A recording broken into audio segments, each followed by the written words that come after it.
Fog has a way of concealing more than just the landscape. Across forests, mountains, and coastal cliffs, people have stepped into its shrouded embrace and simply vanished, leaving behind traces that defy explanation. Some disappearances have baffled authorities, while others linger only in whispered accounts of locals who speak of strange movements, distorted sounds, and shadows that refuse to belong. From isolated shepherds to entire crews, the fog has claimed them all, as if the air itself holds secrets too heavy to be seen. Stories in this video are those of sudden absence, of lives erased in moments, and of mysteries that persist long after the mist has lifted, leaving only silence where once there was motion. The Dyatlov Pass Whiteout. The winter of 1959 settled hard upon the northern Urals, where 9 experienced hikers from the Ural Polytechnic Institute set out to reach Mount Autorten, a route demanding precision, endurance, and respect for weather that could turn hostile in minutes. They were young and capable, led by 23-year-old Igor Dyatlov, their diaries filled with small jokes and careful plans. The group carried skis, tents, and instruments to record their journey, expecting little more than cold and exhaustion. But on the first days of February, as a blizzard thickened over the Kolotsiakal slope, a white fog began to wrap the valley so completely that even nearby ridges vanished into a colourless void. When rescue teams later traced their steps, it became clear that none of them had ever walked out of that fog alive. Searchers found their tent first, half buried in snow, its canvas slit open from within. Boots and coats lay neatly arranged, food uneaten, diaries frozen in mid-sentence. Bare footprints led downhill toward a forest where fragments of a small fire remained. The bodies of 2 men were discovered there, without shoes or shirts, lying beside burnt branches. As investigators followed the tracks further into the woods, they found 3 more bodies spaced in the snow, positioned as though crawling back toward the tent, frozen mid-movement. It was not until the thaw, months later, that the last 4 hikers were discovered in a ravine. Their injuries defied simple explanation. Fractured skulls, crushed ribs, missing eyes, and in one case the absence of a tongue. Yet there were no external wounds consistent with violence, and no footprints of any intruder. During the recovery, the search teams reported a strange luminescence over the slope at night, a dull green shimmer that seemed to drift within the fog itself. One rescuer described how their shadows stretched unnaturally long across the snow, moving even when they stood still. The air grew heavy and metallic, and several members later suffered brief nosebleeds they couldn't explain. No one spoke of it in the official reports, but in private accounts some admitted they felt watch from somewhere just beyond the veil of mist. Several days of digging and cataloguing revealed other anomalies. Pockets of snow remained unnaturally soft in certain depressions, as if something had melted the ice from within, and the temperature readings fluctuated unpredictably, sometimes climbing several degrees before plunging back to extreme cold. Personal items recovered from the tent showed frost patterns inconsistent with the surrounding environment, their formation too regular and deliberate to be accidental. Even the notes and diaries, frozen solid, appeared to have minute scorch-like marks along the edges of certain pages, patterns that no investigator could explain. The Soviet investigation began quickly but closed almost as fast, concluding that a compelling natural force had caused their deaths. Unspoken among officials, however, was confusion over what that force might have been. Some blamed the fog itself, a dense, blinding suspension of ice crystals that could disorient even trained climbers. Others whispered of military tests, secret weapons releasing strange energy fields across the pass. A few of the searchers reported their compasses spinning and the faint hiss of static in their radios when they neared the slope. Locals called the mountain Kolotsiakal, the mountain of the dead, long before Dyatlov's group ever arrived, and they warned that the fog that settled there was unlike any ordinary storm. It was said to distort distance, muffle sound, and led travellers away from the world of the living. Photographs recovered from the hikers' cameras deepened the uncertainty. The last exposures showed their tent at twilight, then shadows lost within a sudden white glare, as though the snow itself had turned to light. Analysis of the photographs revealed faint distortions in the snow's surface, lines and shapes that did not correspond to footprints or rocks. In some frames, the trees appeared doubled, their silhouettes slightly misaligned as if reflected in water that wasn't there. When enlargements were examined under ultraviolet light, tiny reflective crystals shimmered in patterns too regular to be random snowfall, hinting at phenomena beyond ordinary explanation. Even decades later, forensic photography experts remain puzzled, unable to reconcile the images with any known natural occurrence.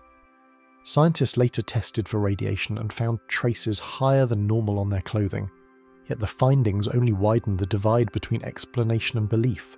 Some saw proof of a nearby missile experiment, others of geological activity that released invisible gases. But among the rescuers who stood on that slope in the weeks after, one observation stayed consistent. Even in daylight, the fog did not lift. It hovered close to the ground, moving against the wind surrounding the camp as if reluctant to release what it had taken. Decades later, when fragments of the hikers' equipment were reanalyzed, traces of microscopic metallic residue were discovered on the fabric of their tent and clothing. The origin of the particles remains uncertain, too uniform for industrial debris, too fine for soil contamination. Some theorists linked them to atmospheric ionization, others to remnants of an old rocket test rumoured to have taken place nearby. But no documentation of such a launch has ever surfaced, leaving behind only the suggestion that something unseen may have passed through the fog that night. Climbers who retrace the original route often report instruments failing unexpectedly, radios crackling with static even in areas without reception, and GPS devices looping endlessly over the same point. Some speak of sudden gusts that push them off balance without warning, or of snow that softens beneath their boots as though the ground itself is shifting. A handful of experienced mountaineers claim they have glimpsed fleeting shapes through the mist, figures that vanish the instant they try to focus on them. Each account, though anecdotal, reinforces the sense that the pass is not merely a mountain, but a place where the laws of perception seem altered by the lingering presence of what was lost. Few places in modern history have drawn such relentless return as the Dyatlov Pass, where decades of investigators, climbers, and scientists have searched for answers that never quite appear. Recent thermal imaging of the slope has revealed subtle heat signatures that appear and disappear without explanation, sometimes forming lines or clusters inconsistent with human or animal movement. Air samples collected during winter expeditions occasionally show unusual chemical traces, which vanish entirely when the fog clears. Some researchers argue these readings could be artifacts of wind currents and temperature inversions, yet the patterns recur too precisely across different years to be dismissed entirely. The mountain seems to possess a memory of movement, as if every footstep, every breath of the missing hikers left a faint but enduring imprint in the icy expanse, and in that silence the mountain seemed to breathe again, slowly, deliberately, as though remembering the 9 who vanished within its fog and waiting for the next travellers who might dare step into its white embrace. The Flannan Isles, lighthouse keepers. The storm-worn cliffs of the Flannan Isles rise abruptly from the North Atlantic, isolated and relentless, a place where waves pound with a sound that can be heard for miles, and wind drives sailors to mutter prayers they do not fully believe. In December of 1900, a small lighthouse on Elian Moor, the largest of these rocky outposts, was staffed by 3 men, Thomas Marshall, James Duckett, and Donald MacArthur. Each man was seasoned, accustomed to the monotony and danger of tending the lamp that guided ships through the treacherous waters. Yet, when a relief vessel arrived on the 26th, it found the tower empty, its door unlocked, the clock stopped, and the beds untouched as if the men had simply vanished into thin air. The initial investigation revealed the lighthouse in apparent normalcy. The lamps were trimmed and burning, food remained in the pantry, and the logbooks contained entries up until December 15th, the last day of recorded routine.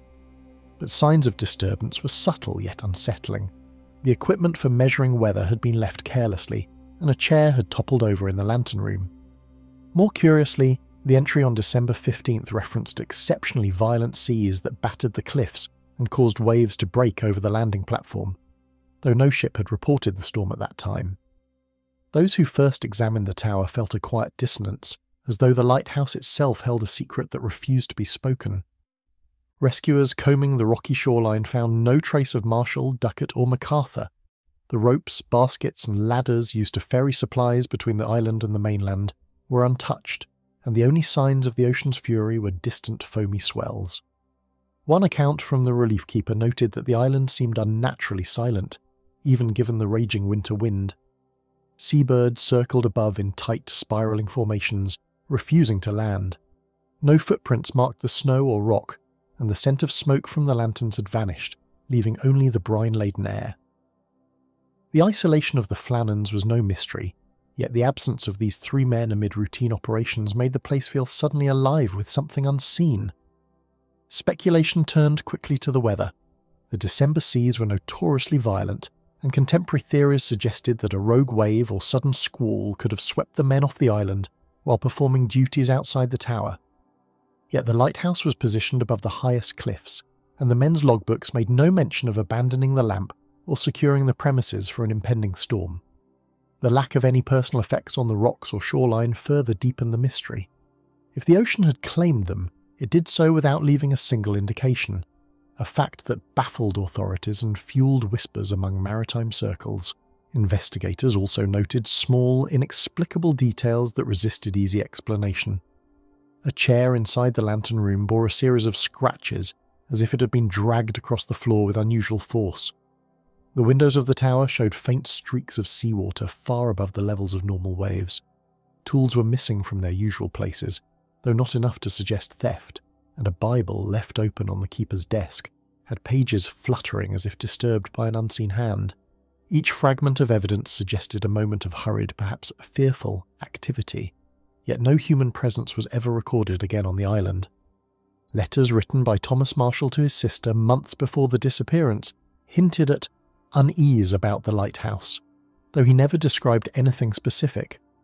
He wrote of strange lights on the horizon and odd movements in the fog, phrases easily dismissed at the time as poetic exaggeration or the imaginings of a man isolated in extreme weather. Subsequent readings of the logbooks revealed one entry that described a wind that spoke and shadows beyond the cliffs, but the context was ambiguous. These words, combined with the absence of any physical trace, have since become a central puzzle for historians and paranormal investigators alike. Maritime historians later attempted to reconcile the events with environmental data. Tide charts, wave patterns, and storm logs were examined for December 15, 1900, yet no combination could fully explain the men's disappearance. High winds and rogue waves were plausible, but the manner in which all three men vanished simultaneously, leaving behind a fully functional lighthouse and personal effects, defied practical understanding. Some theories proposed that one man had fallen, prompting the others to rescue him, only to be swept away themselves. Others suggested a subtle landslide or sudden cliff collapse, yet physical surveys of Eilean Moor found no evidence of catastrophic ground movement. In the decades that followed, the Flannan Isles continued to draw attention, not only for the vanished keepers but for the persistent, unusual phenomena recorded there. Lighthouse logs from successors occasionally mention equipment malfunctioning without explanation, instruments spinning wildly, or failing in the absence of storms. Pilots and sailors reported glimpses of figures atop the cliffs, vanishing before they could be identified. Fog descended unpredictably, sometimes leaving the island eerily silent for hours while surrounding seas roared unchecked. Observers have described a feeling of being watched, a subtle unease that lingers even when the island is visited by well-prepared and experienced personnel. A few modern expeditions have attempted to simulate the conditions of 1900, using archival weather data, and replicate the men's routines, hoping to determine if natural causes could account for the disappearance. Models suggested that strong gusts and rogue waves could have made the cliffs hazardous, but none of the experiments replicated the complete absence of any trace. Volunteers reported sudden disorientation, nausea, and panic under conditions similar to those inferred from the logs. Even when all safety precautions were taken, the island seemed to resist human control, bending perception and memory in subtle, unsettling ways. The story of the Flannan Isles lighthouse keepers has endured because it sits at the intersection of the natural and the inexplicable. Each layer of investigation, each witness account, adds detail yet deepens uncertainty. The men's final moments remain unrecorded, a gap in time where ordinary understanding fails. Waves crash relentlessly, fog coils around the cliffs, and the lamp shines on, indifferent to the men who once maintained its glow. Those who approach the island today speak of silence that is too complete, a stillness that seems to measure their presence as carefully as it once measured those of Thomas Marshall, James Duckett, and Donald MacArthur. On nights when the North Atlantic wind sweeps across Eilean Moor, the lighthouse stands empty yet alive, and the shadow of the vanished keepers seems to linger in every gust, waiting for a moment that will never be explained. The vanished crew of the Carroll A. Deering. The Carroll A. Deering, a 5-masted schooner built for speed and commerce, left the docks of Norfolk, Virginia in July of 1920, loaded with coal and bound for Rio de Janeiro.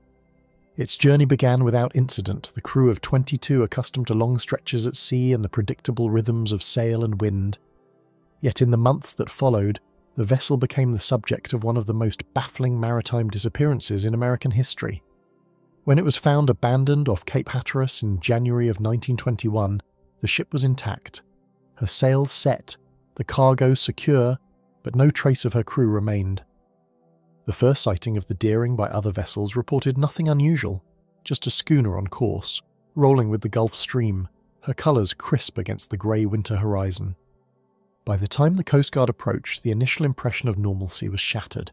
The decks were deserted, personal belongings scattered but undisturbed, and the ship's logbook, normally meticulous, had entries that stopped abruptly several weeks prior. Instruments were intact and food remained in the galley, suggesting that the crew had vanished without warning, leaving behind the very routines that had sustained them for months. Examination of the vessel revealed small anomalies that resisted explanation. The ship's lifeboats were missing, though no signs of struggle or damage were evident. A navigational sextant lay on the deck, its lens polished and aligned as if recently used. Ropes and rigging were in perfect condition, yet one of the masts bore fresh scrapes that could not be attributed to routine wear. There were no distress signals or markings indicating foul play, and the absence of bodies or debris prompted questions that no witness could answer. The Deering seemed to exist in isolation, as if the Atlantic itself had swallowed her crew whole. Theories emerged quickly, ranging from piracy to mutiny to supernatural intervention, each attempting to reconcile the stark contradiction of an orderly vessel with the complete absence of its crew. Some Coast Guard officers speculated that the men had been swept overboard during an unreported squall, though the calm seas observed at the time of discovery made that explanation improbable. Others suggested that the crew might have abandoned ship for reasons unknown, but no islands, lifeboats, or survival equipment were ever located. The idea that the schooner had been commandeered and sailed to a hidden port gained no traction, as the ship's last known coordinates placed her hundreds of miles from any secluded harbour. Observers noted details that were both subtle and disquieting. In the captain's quarters, the chart table had been cleared, but the navigation notes were oddly precise, with annotations ceasing mid-sentence. The galley showed signs of recent activity. A kettle had been boiled, food partially prepared yet untouched. There were no signs of panic or struggle anywhere aboard. When investigators tested for signs of violence, they found none, leaving a cold, almost impossible conclusion. The crew had left intentionally or vanished instantaneously under circumstances that defied natural explanation. Maritime experts later speculated that environmental factors may have played a role. The waters off Cape Hatteras are notorious for sudden fogs, rogue waves, and unpredictable currents. Historical records indicate that a dense fog had settled in the area shortly before the Deering was discovered, and some theorists proposed that a navigational error in low visibility may have led the crew into an unforeseen hazard. Yet this theory could not account for the lack of lifeboats or debris, nor for the precise condition in which the vessel was found. The sea seemed to have preserved the schooner as it was, erasing every trace of human presence. Further complicating the mystery were eyewitness accounts from local fishermen and coastal patrols. Some reported seeing a schooner moving against the wind without any apparent crew, while others claimed the ship appeared to vanish behind a bank of fog, reappearing only briefly before continuing on an untraceable course. One patrolman described the Deering as too clean, too orderly, too quiet, an impression that haunted investigators long after the case went cold. Even those who approached the ship in daylight sensed a presence or absence that seemed unnatural, a void where human activity should have existed. Federal inquiries concluded that piracy, mutiny, and natural disaster were the most likely explanations, but none fit the evidence entirely. Official reports acknowledged that the vessel itself remained seaworthy, her navigation instruments functional, and her cargo untouched. There was no record of bodies washing ashore, no missing persons reports corresponding to disappearances in the region, and no nearby wreckage. Over time, the case faded from headlines, but persisted in maritime lore as one of the eeriest examples of unexplained vanishing at sea. Cape Hatteras waters once again drew researchers equipped with sonar, historical records, and environmental data. They discovered subtle inconsistencies in tidal and wind patterns from 1920, suggesting that unusually strong currents could have concealed floating debris, yet these findings still offered no insight into the crew's fate. Local sailors continued to recount stories of ships seen moving silently through the fog, lights appearing and disappearing, and the Deering's name whispered whenever a vessel crossed the area under similar weather conditions. Each retelling reinforced the sense that the Atlantic, in that region, harboured secrets far beyond human comprehension. The Carolet. Deering remains an enduring puzzle, a vessel perfectly preserved yet devoid of those meant to guide her. Every investigation, every hypothesis, only highlights the contradictions. Meticulous order alongside complete absence, human routines interrupted without explanation, and the vast indifferent ocean as both stage and accomplice. The schooner drifts through maritime memory like a ghostly presence, a reminder that even the most familiar patterns can dissolve into the unknown. As the fog rolls across Cape Hatteras, swallowing waves and horizon alike, the Deering drifts on in silence, her vanished crew lingering somewhere between reality and the inscrutable depth. The Lost Patrol, Yukon 1910. In late December of 1910, 12 mounted officers of the Royal Northwest Mounted Police left Fort McPherson, tasked with delivering mail and supplies over more than 300 miles of frozen rivers and dense forests. Each man was seasoned and prepared for isolation and extreme cold, yet the wilderness they entered could turn routine travel into a struggle for survival. When the patrol failed to reach Dawson City, searchers discovered only frozen tracks leading into the snow, and eventually the bodies of the men scattered and silent, as if the land itself had claimed them. The initial discovery suggested that careful travel was interrupted suddenly. The men's bodies were found in small groups spread across miles of tundra, many with their clothing partially removed despite temperatures plunging below 50 degrees Fahrenheit. Boots were removed, mittens left behind, and several patrol rifles remained in scabbards, untouched. The positions of the bodies indicated exhaustion, yet there was no sign of struggle or animal predation. Each officer seemed to have succumbed in isolation, moving off the trail into the wilderness as if compelled by an invisible force. Examination of the scene revealed subtle, disturbing anomalies. Snow surrounding some of the patrol members showed signs of compression, consistent with hurried movement, yet the direction of travel was inconsistent with their intended route. Frozen footprints meandered in seemingly aimless patterns, crossing and doubling back as though the men had been searching for something or fleeing from it. Personal effects, including maps, compasses and journals, were scattered near some of the bodies, yet the handwriting and entries ceased abruptly, leaving gaps in what had been meticulous record-keeping. The landscape itself seemed to hold the memory of their passage, preserving traces of effort and panic in the frozen terrain. Weather records and subsequent investigations suggested no extraordinary storms were present at the time, though temperatures were extreme and wind chill brutal. Some historians argue that sudden whiteouts could have disoriented the patrol, causing them to abandon their course. Yet the lack of collective collapse, the distances between bodies, and the odd behaviour recorded in footprints suggested a phenomenon beyond mere misfortune. Searchers who first encountered the site reported a quiet so complete that even the wind seemed to hesitate, a stillness unlike any normal winter night in the Yukon. Local indigenous guides offered accounts that lent a different dimension to the mystery. Stories told of wandering spirits and the wind people, entities that led travellers astray in the dead of winter, drawing them from paths into the wilderness. While such tales were dismissed by some officials at the time, the precise and deliberate patterns of the Lost Patrol's movement through the snow were cited later as consistent with the influence of unknown external factors, whether natural or otherwise. One guide described the feeling of a presence in the snow, something that could be sensed more than seen, pressing against the mind as much as the body. Contemporary accounts noted small but unsettling details among the recovered bodies. Several men were missing hats or scarves despite the freezing temperatures, and some had been found without gloves, their hands raw and blistered. Eyes appeared wide open, as if staring at something unseen. Journals left in sleds contained entries that hinted at unease, cryptic phrases such as "the snow moves" or "they are ahead," which in retrospect seemed to reflect hallucinations or perhaps warnings of imminent danger. None of the men left evidence suggesting panic. Their movements were deliberate, yet the outcome was fatal. Subsequent investigations attempted to reconstruct the patrol's final days using maps, diaries, and environmental data. Trails were measured, elevation and snow depth analysed, and theories were proposed. Carbon monoxide poisoning from stoves, disorientation from lack of sleep, or illness exacerbated by exposure.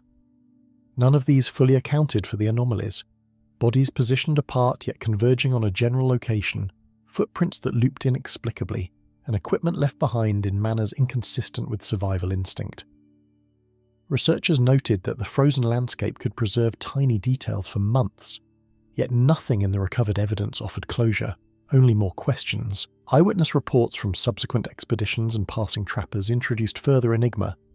Several described encountering sudden fogs and low-lying clouds in valleys where none had been forecast, with visibility reduced to mere feet. Others reported the sound of footsteps or distant voices in areas otherwise devoid of human activity. Instruments carried on modern retracing journeys occasionally malfunctioned, compasses spinning or watches freezing, suggesting environmental conditions capable of interfering with human perception and orientation. Each anecdote reinforced the sense that the patrol's fate had been influenced by forces that were subtle, pervasive, and entirely unrecorded in official logs.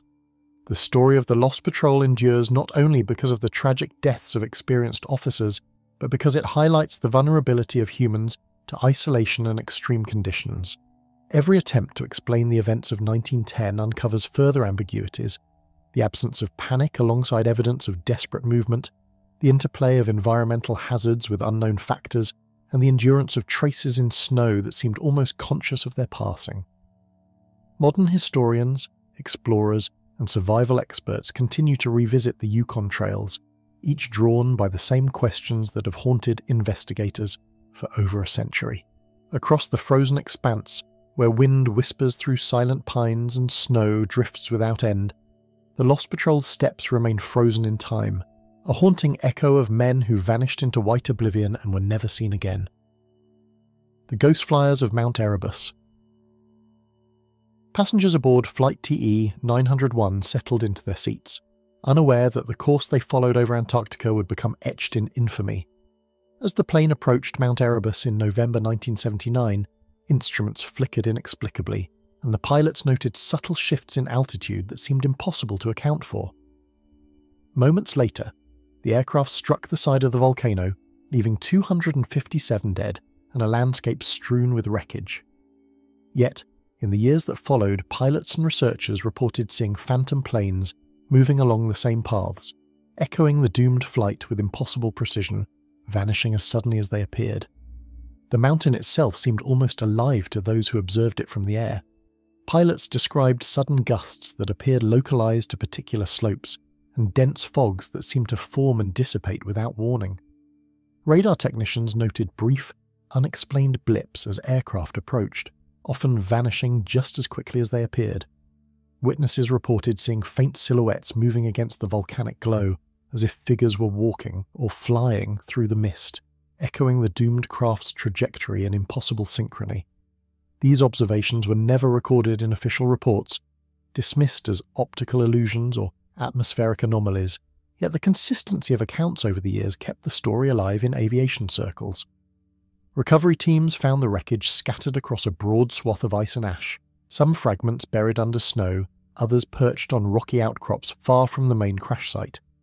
Instruments indicated that the aircraft had been mechanically sound, and yet the flight path suggested a sudden and unexpected descent. Eyewitnesses from nearby research stations described a low-hanging cloud of ice crystals that shimmered unnaturally, reflecting sunlight in a way that made distances appear distorted. Some claimed to have glimpsed what looked like faint contrails leading toward the impact zone, though no aircraft had been present. For those who studied the crash, the combination of volcanic activity, unpredictable weather, and these peculiar optical effects created a landscape both deadly and almost impossible to navigate. Among the survivors' accounts of previous flights over Erebus, pilots spoke of disorientation that could strike even the most experienced aircrew. Compasses wavered as if drawn by invisible forces, and altimeters sometimes fluctuated erratically for no mechanical reason. On clear days, the surface of the ice reflected sunlight so intensely that depth perception failed. In these conditions, seasoned navigators relied heavily on instinct and observation, yet even that could betray them. Some speculated that localized magnetic anomalies around Erebus might interfere with instruments, though the theory never fully accounted for the repeated sightings of ghostly figures in the air near the mountain. Researchers who later returned to the area noted peculiar patterns in the snow and ice near the crash site. Footprints, or impressions in the snow that resembled tracks, appeared where no personnel had been, leading away from the wreckage and vanishing into the mist. Some fragments of the plane's fuselage showed unusual wear, not consistent with impact or environmental exposure, as though they had brushed against unseen objects while drifting across the slope. These anomalies fueled speculation that something beyond the ordinary had influenced the flight's final moments, a force that manipulated both the natural environment and human perception. Aircrew flying sightseeing missions over Erebus after 1979 frequently reported similar experiences. One described a faint, almost imperceptible outline of a plane moving alongside their own, matching speed and altitude exactly before fading into the volcanic haze. Another noted fleeting shadows darting between clouds, visible only from certain angles and disappearing when approached directly. These phenomena, collectively dubbed the ghost flyers, lacked a scientific explanation, yet the repetition of sightings suggested a pattern rather than random coincidence.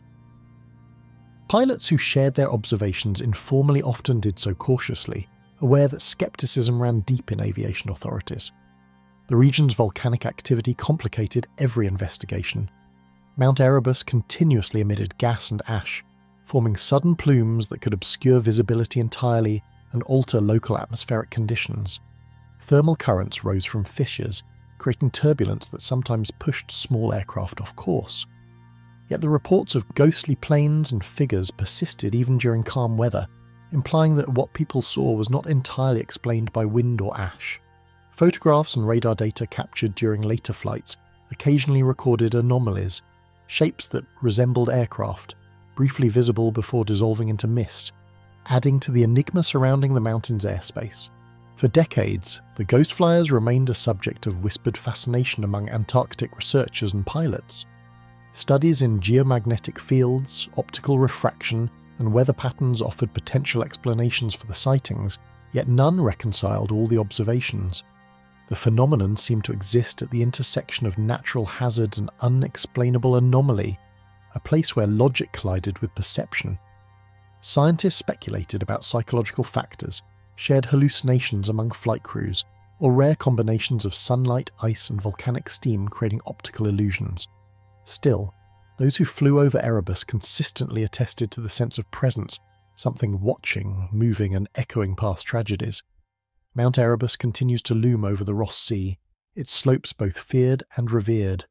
Air New Zealand memorials honour those lost in 1979, but the stories persist of spectral aircraft that appear and vanish along the mountain's ridges. Pilots who trace the routes of that ill-fated flight report unease at moments when instruments falter, clouds gather without warning, or fleeting shapes appear beside them. Every sighting reinforces the notion that Erebus is not merely a geological feature, but a space where time, memory, and perhaps something unknown intersect. Beneath the pale glow of Antarctic twilight, where volcanic steam curls and the wind carries the faint echo of engines that no longer run, the ghost flyers trace the paths of the fallen, never landing, never resting, and never forgotten. The Eilean Mor replacement crew. December arrived with a raw chill that seemed to seep through every crack of the lighthouse on Eilean Mor, the largest of the Flannan Isles far off the western coast of Scotland. 3 men had been assigned to replace the previous keepers, whose mysterious disappearance weeks earlier had already drawn murmurs among the Northern Lighthouse Board. James Forbes, Thomas Marshall, and Samuel Mackenzie arrived with supplies and careful instructions, aware of the tales that had followed the island like a shadow. The island itself offered no comfort. Cliffs fell sharply into the Atlantic, waves crashed endlessly, and the wind carried whispers that the crew could not place. From the moment they stepped onto the rocky ground, a sense of isolation pressed in on them, as though the island itself was alive and observing their every move. The lighthouse stood at the island's centre, a sturdy beacon of stone against the dark Atlantic skies, yet even its walls could not shield the men from the howling gusts. Forbes inspected the logbooks left by the previous crew, noting that entries stopped abruptly mid-sentence, and that routine observations of weather and sea conditions were interrupted by cryptic remarks. Strange lights over cliffs. Wind carries voices. He felt an unease settle into his chest, a whispering tension that he could neither shake nor fully understand. Marshall, more pragmatic, dismissed the notes as the imaginings of men too long alone, while Mackenzie kept a careful watch on the horizon, scanning the sea for any unusual movement. The first nights were the hardest. Waves roared with a ferocity that seemed to echo across the empty rooms of the lighthouse, and the wind rattled the shutters in irregular rhythms. On the second evening, Forbes reported hearing footsteps on the cliff path outside, though none of the men had left the building. They listened together, straining to distinguish natural sounds from the anomalous, but all they could perceive was the relentless roar of the ocean. Occasionally a flash of light appeared beyond the rocks, like a distant lantern swinging against the night, though no vessel had been signalled or recorded.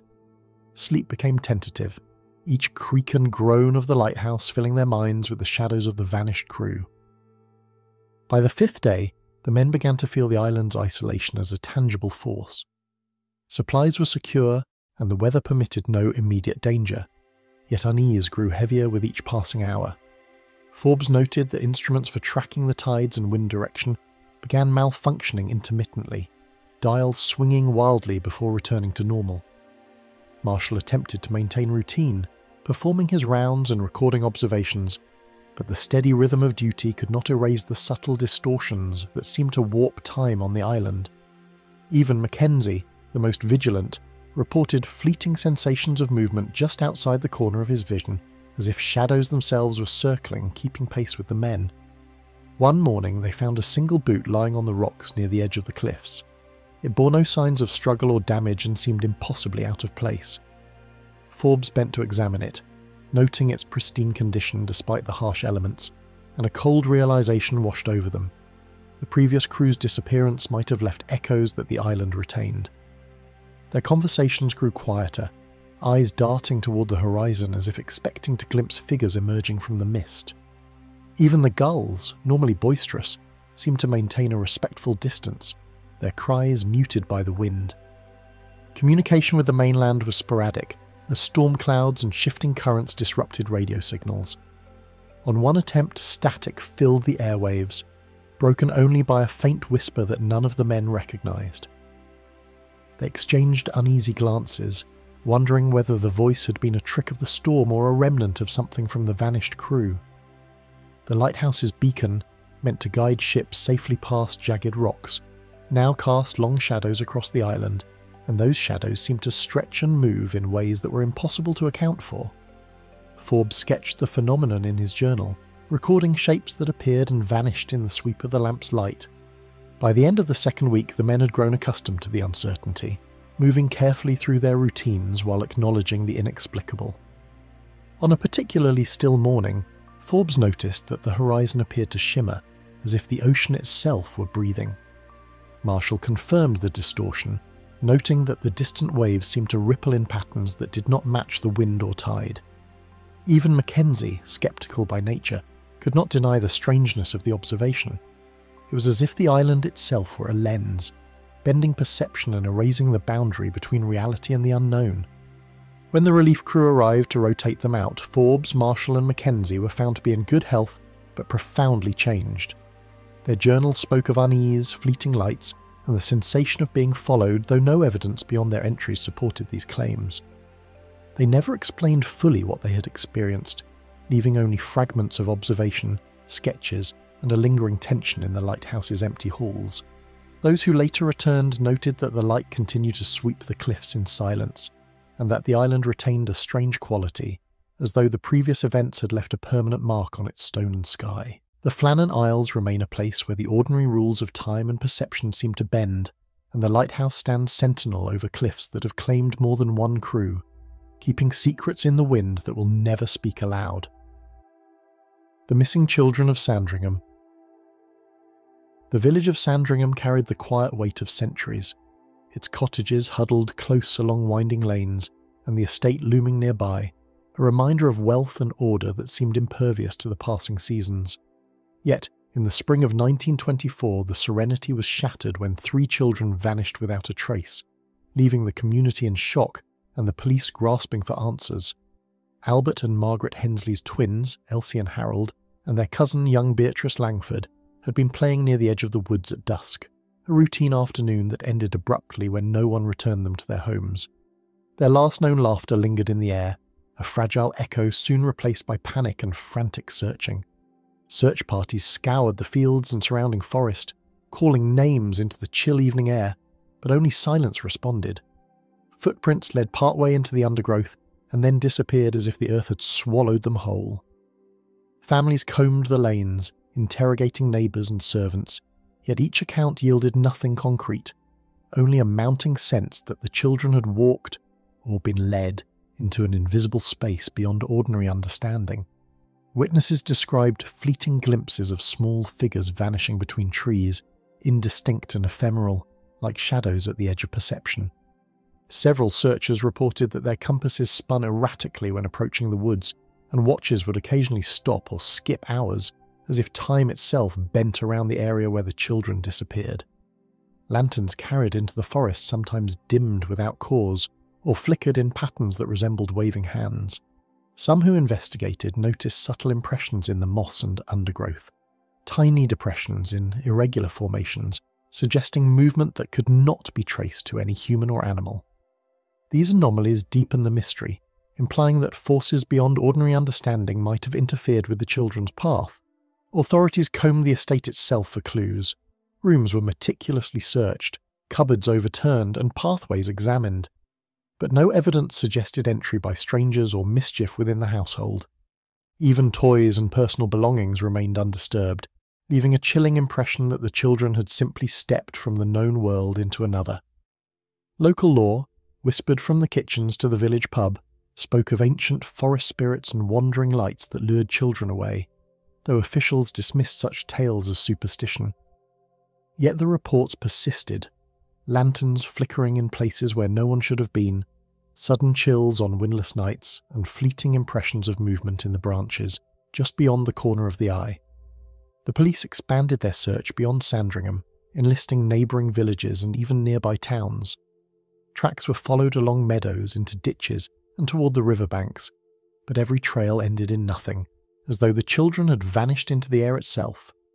One searcher recalled hearing laughter, echoing from the woods long after the sun had set, but no one could confirm its source. Sketches of the terrain later revealed that some areas where the footprints disappeared contained unusual depressions in the soil, shallow hollows that seemed freshly formed, though the cause remained unknown. Families began leaving notices, placing photographs and descriptions on doors, and offering rewards for any information. The Hensleys' grief was compounded by frustration and helplessness. Each passing day deepened the sense that their children were no longer in the world they had known. Parishioners spoke quietly among themselves of strange fogs that rolled through the estate's edges in the early hours, obscuring the landscape in a way that disoriented even those familiar with it. Some servants reported seeing 3 small figures walking silently along the hedgerows, only to vanish the moment a closer look was attempted. Investigators considered rational explanations, abduction, misadventure, or even animal predation, yet none accounted for the precise disappearance, the intact personal effects, and the absence of struggle or evidence of human interference. Letters sent to newspapers requesting information produced vague claims, some citing shadowy figures in the woods or lanterns hovering over fields, but no substantiated leads ever emerged. Even seasoned officers admitted privately that the case felt different, marked by an intangible element they could not identify. As the weeks turned into months, the missing children became a spectral presence in Sandringham. Residents claimed that certain paths in the woods still carried faint, fleeting sounds of laughter at dusk, audible only to those who knew the missing children by name. Occasionally, a solitary villager would glimpse small silhouettes on the horizon, disappearing before they could be approached. The estate remained intact and orderly, yet a subtle tension hung over it, a quiet awareness that something unseen had touched the lives of its inhabitants and had never fully released them. Generations later, the Sandringham disappearances are still recounted with a mixture of sorrow and unease.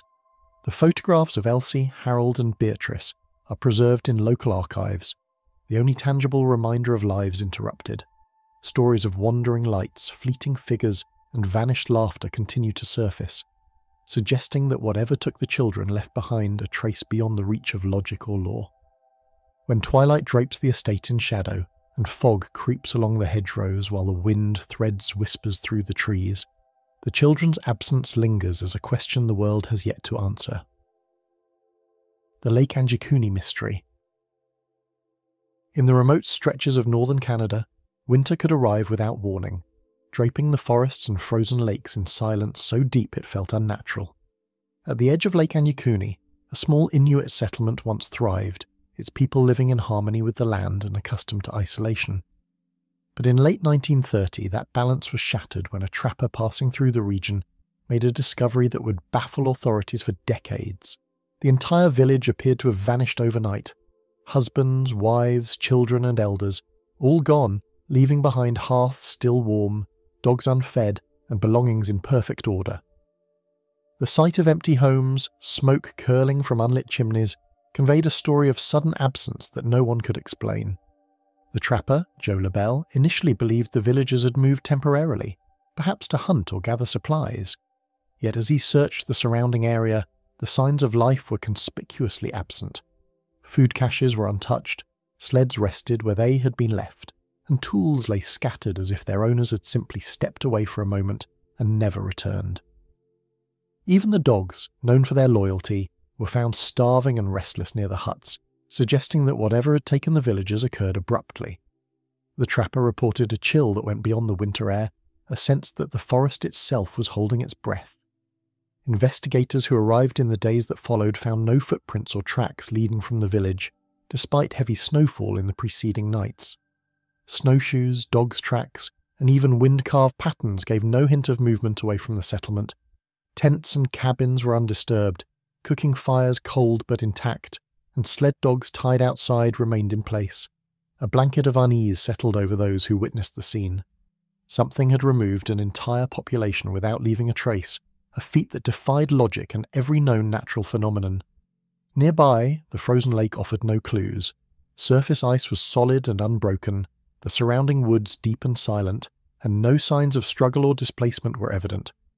Tools and hunting gear remained, neatly organised, as if the villagers had intended to return shortly.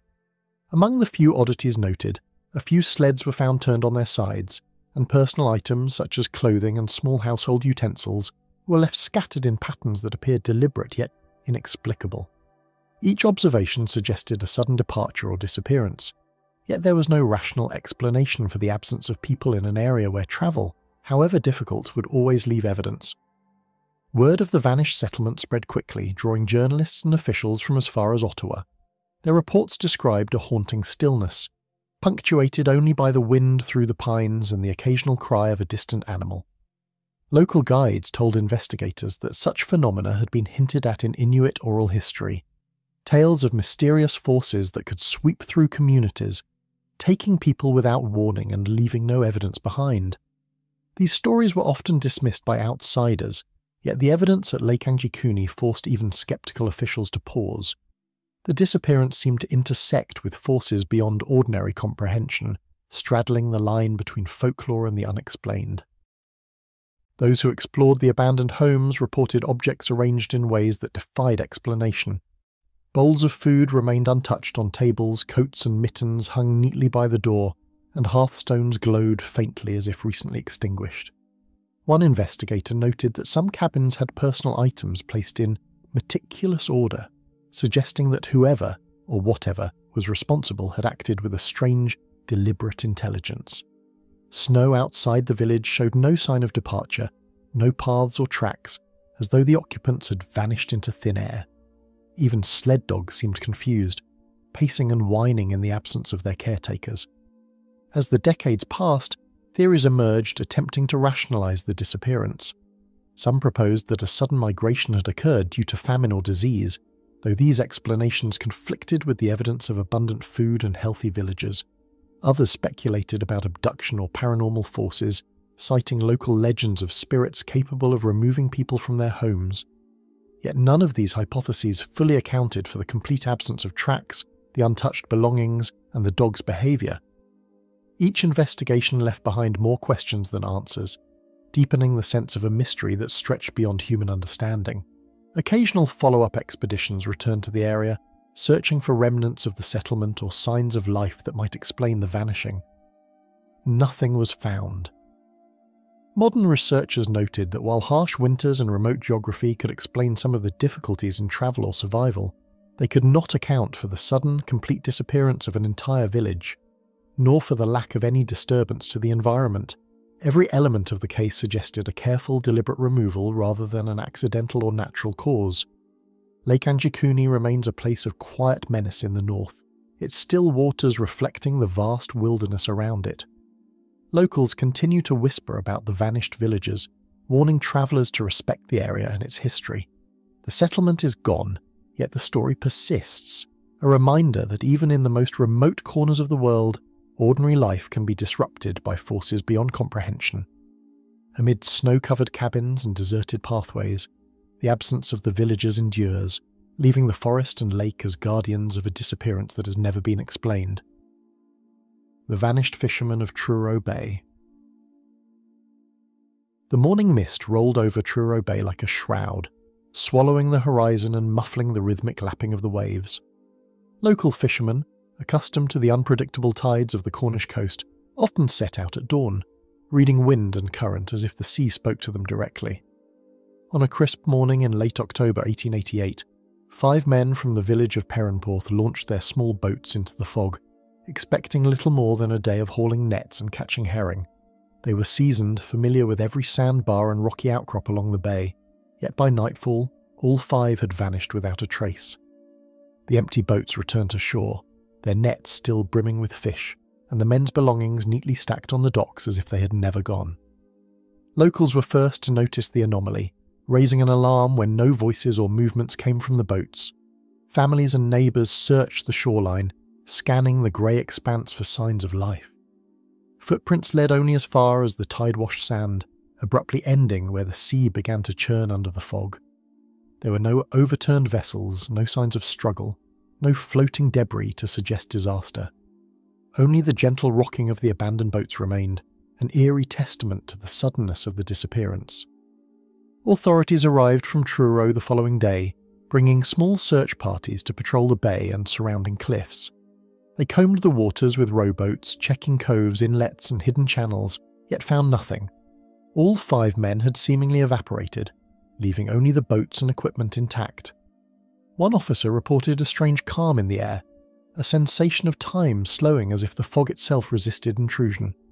The lack of evidence confounded even the most experienced seafarers and police, deepening the sense that something beyond ordinary misfortune had intervened. Eyewitnesses added a disturbing layer to the mystery.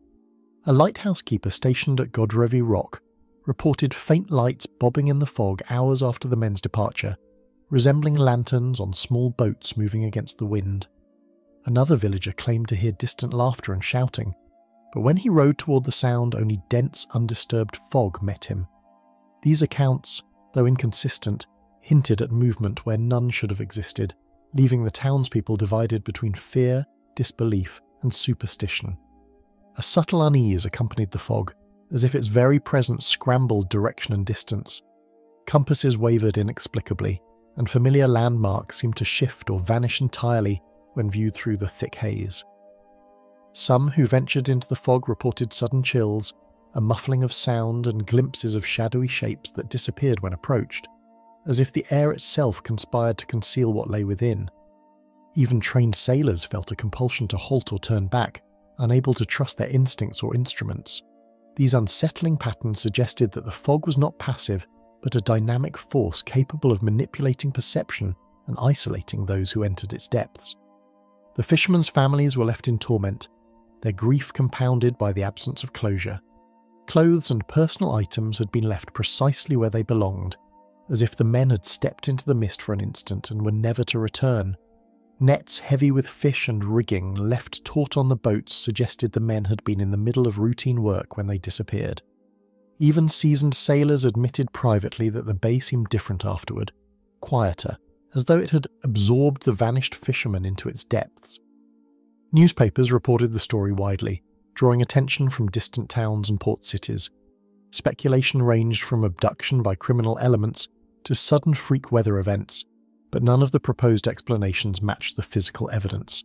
The fog covering the bay that morning was noted as unusually thick, and while storms were not uncommon, nothing suggested a violent storm capable of sweeping away experienced seamen.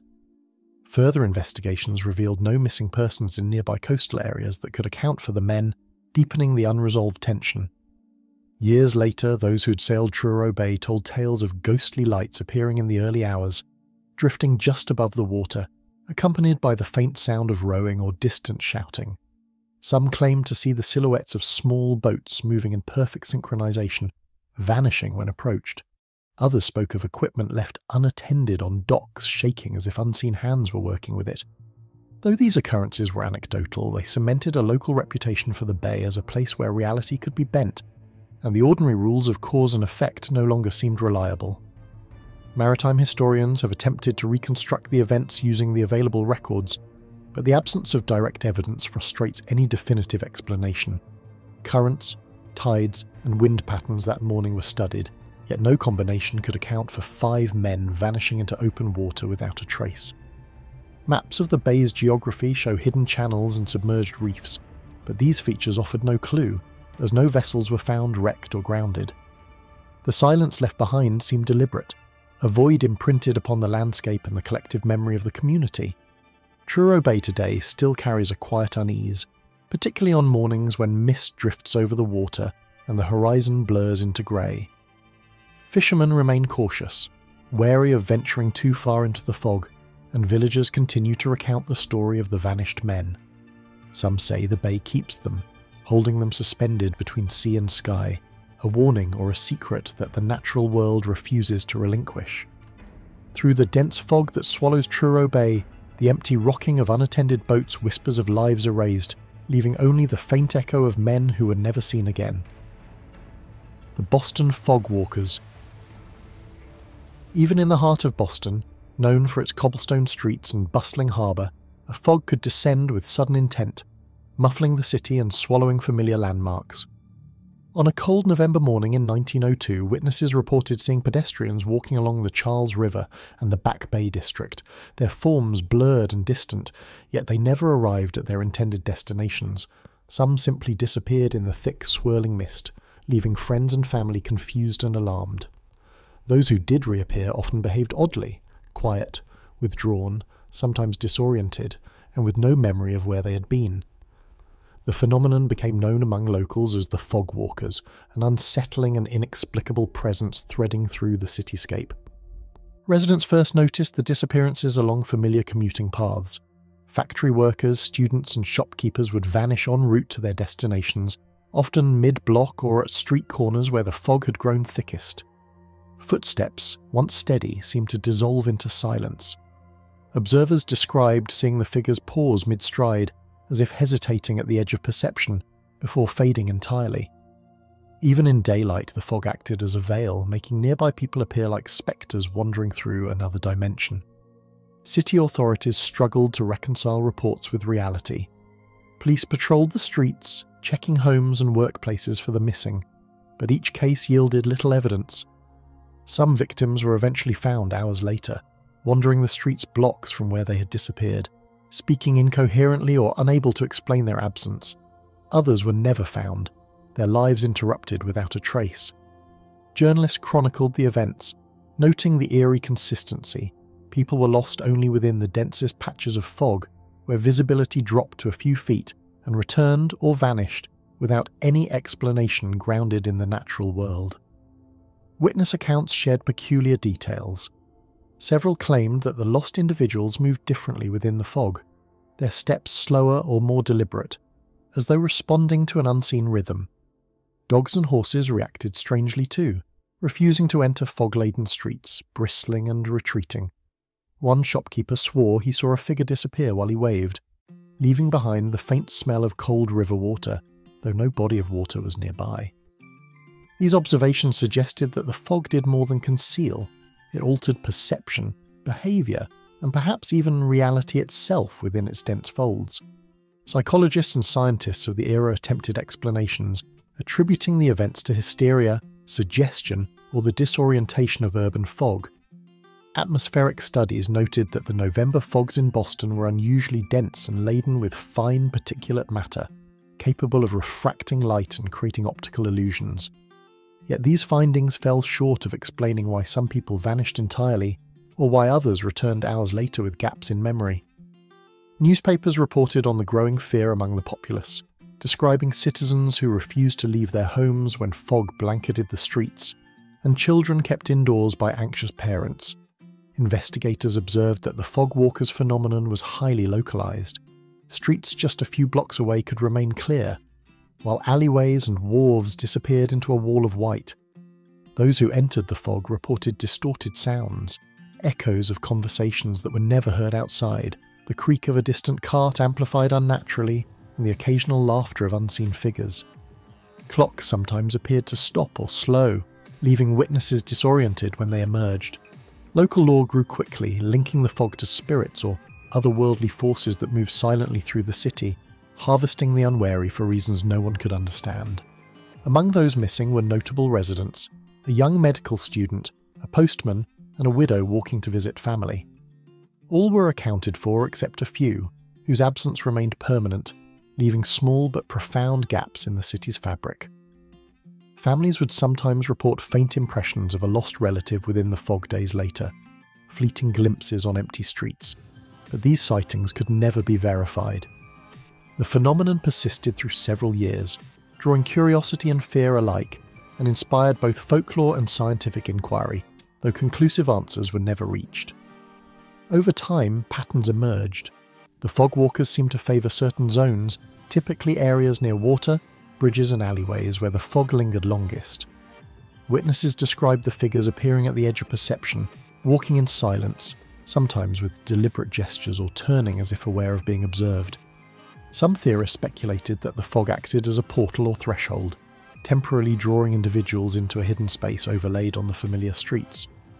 Others argued it was purely psychological, the product of suggestion amplified by dense mist, yet the consistency of reports across multiple neighbourhoods challenged that view. Even today, Boston retains an uneasy memory of the fog walkers. During particularly dense November mornings, older residents recall stories passed down of the streets where people once vanished, and of moments when the fog appears unnaturally still, muffling the city as it once did. Modern visitors sometimes report the sensation of being followed or glimpsing figures that vanish upon closer inspection, a subtle echo of the early 1900s events. The city, vibrant and alive, holds these moments as quiet, unresolved traces, suggesting that the fog walkers left an imprint that ordinary time and space cannot erase. Lingering mist draped Boston's streets, narrowing visibility to a few paces and carrying a strange hush, as the city remembered those who vanished into the fog, leaving only whispers and shadows where footsteps once were. The Bennington Triangle Fog Case. In the hills of southwestern Vermont, a stretch of forested roads and ridges earned a sinister reputation long before any official record of disappearances. By 1945, residents of Glastonbury, Shaftesbury, and surrounding towns began speaking of the Bennington Triangle, a region where people frequently vanished without explanation. Among these accounts, one particularly unsettling series involved thick fogs that appeared suddenly, swallowing travellers on rural roads. The first recorded incident occurred one autumn evening when a local farmer, returning from a market in Bennington, failed to reach home. Searchers found his car abandoned at the edge of a low-lying meadow, engine still warm.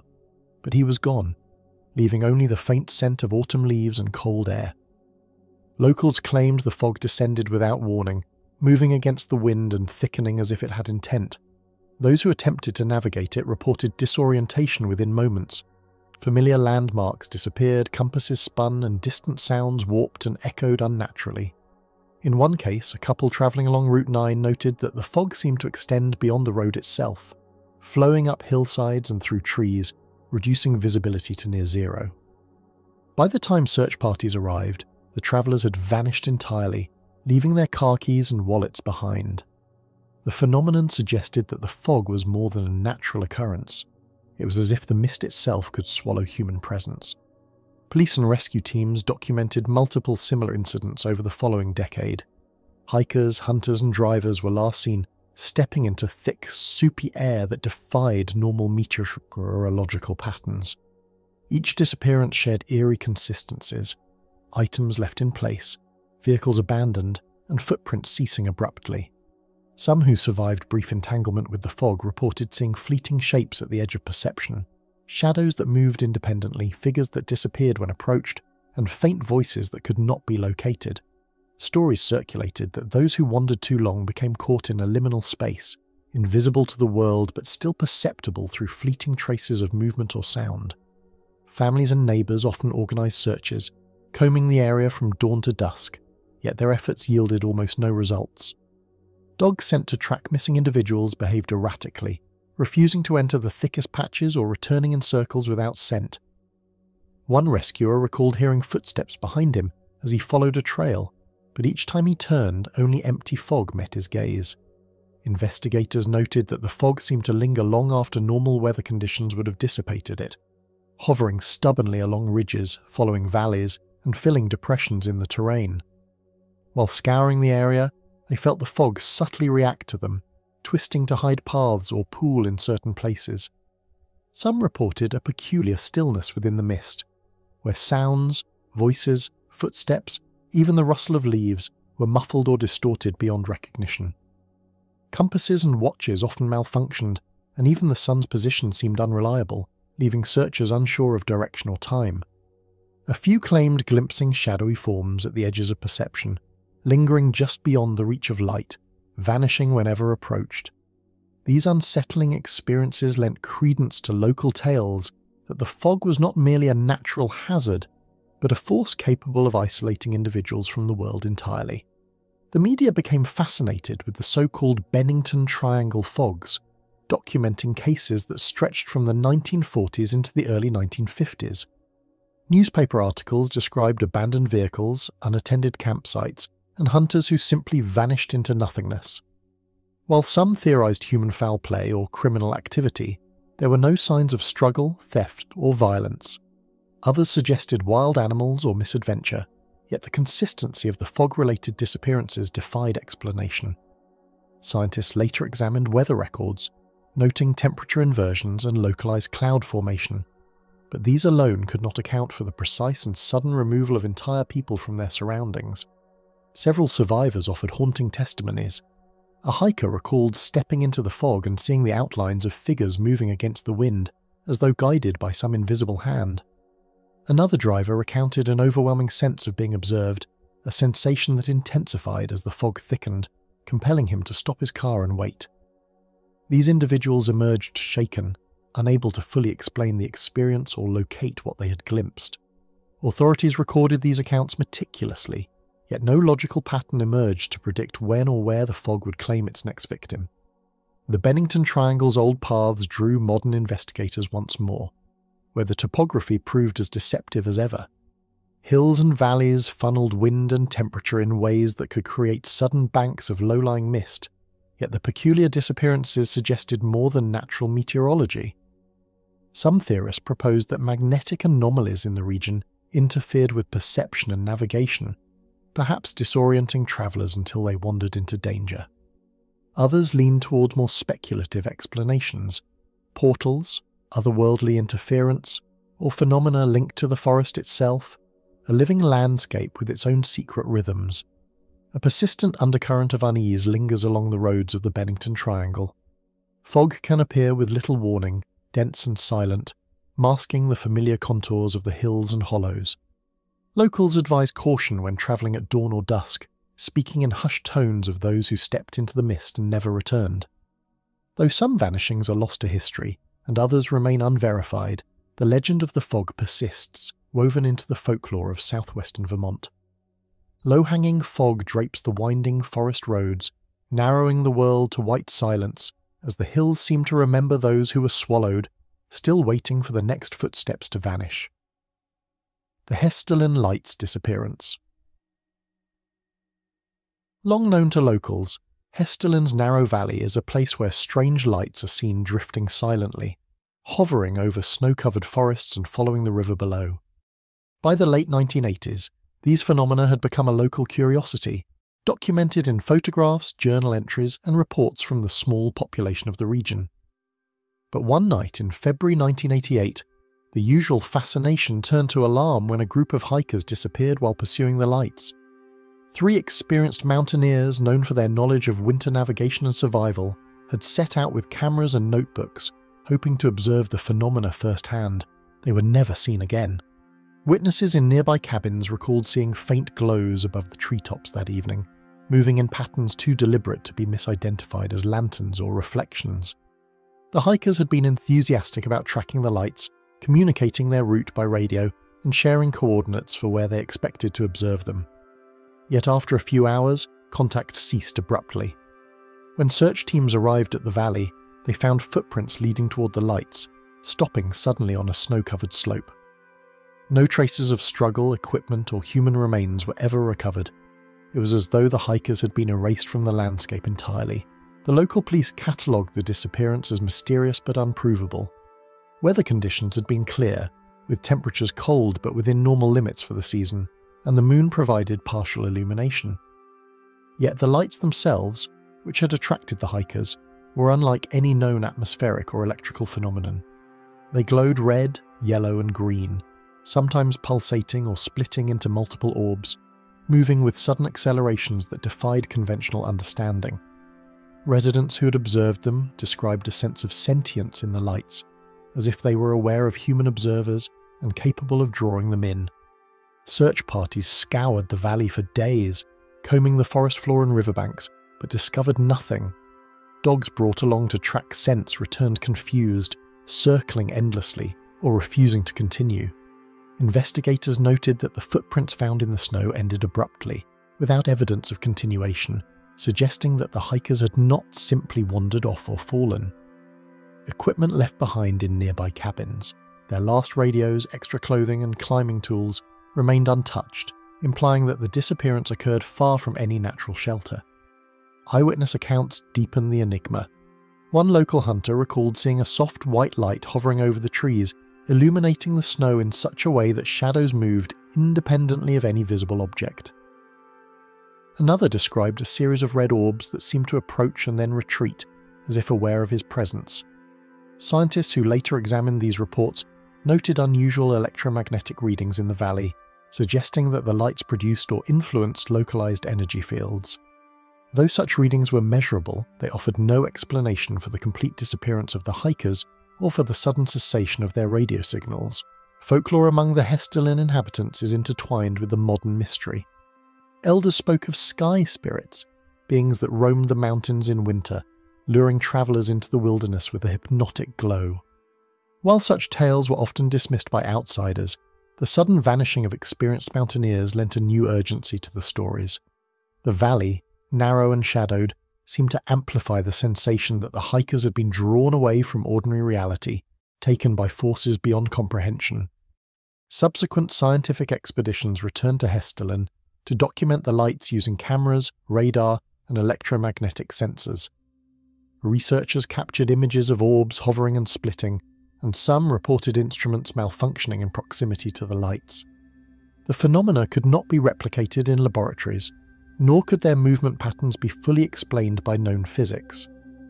Each observation reinforced the possibility that the hikers' disappearance was not accidental, but somehow linked to the lights themselves, a circumstance where natural and supernatural speculation converged.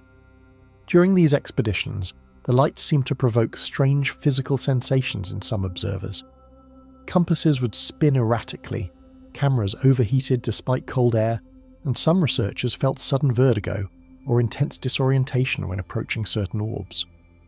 On one night, a volunteer described a humming vibration that seemed to emanate from the ground itself, synchronized with the pulsing of the lights above. Even more unsettling, traces of unexplained frost appeared on tents and equipment, forming patterns that resembled footprints or impressions, yet no one had traversed the snow in those areas. These effects suggested that the lights might interact with both the human body and the environment in ways that defied conventional science, reinforcing the valley's reputation as a place where ordinary rules no longer applied. Even decades later, the valley holds a persistent unease.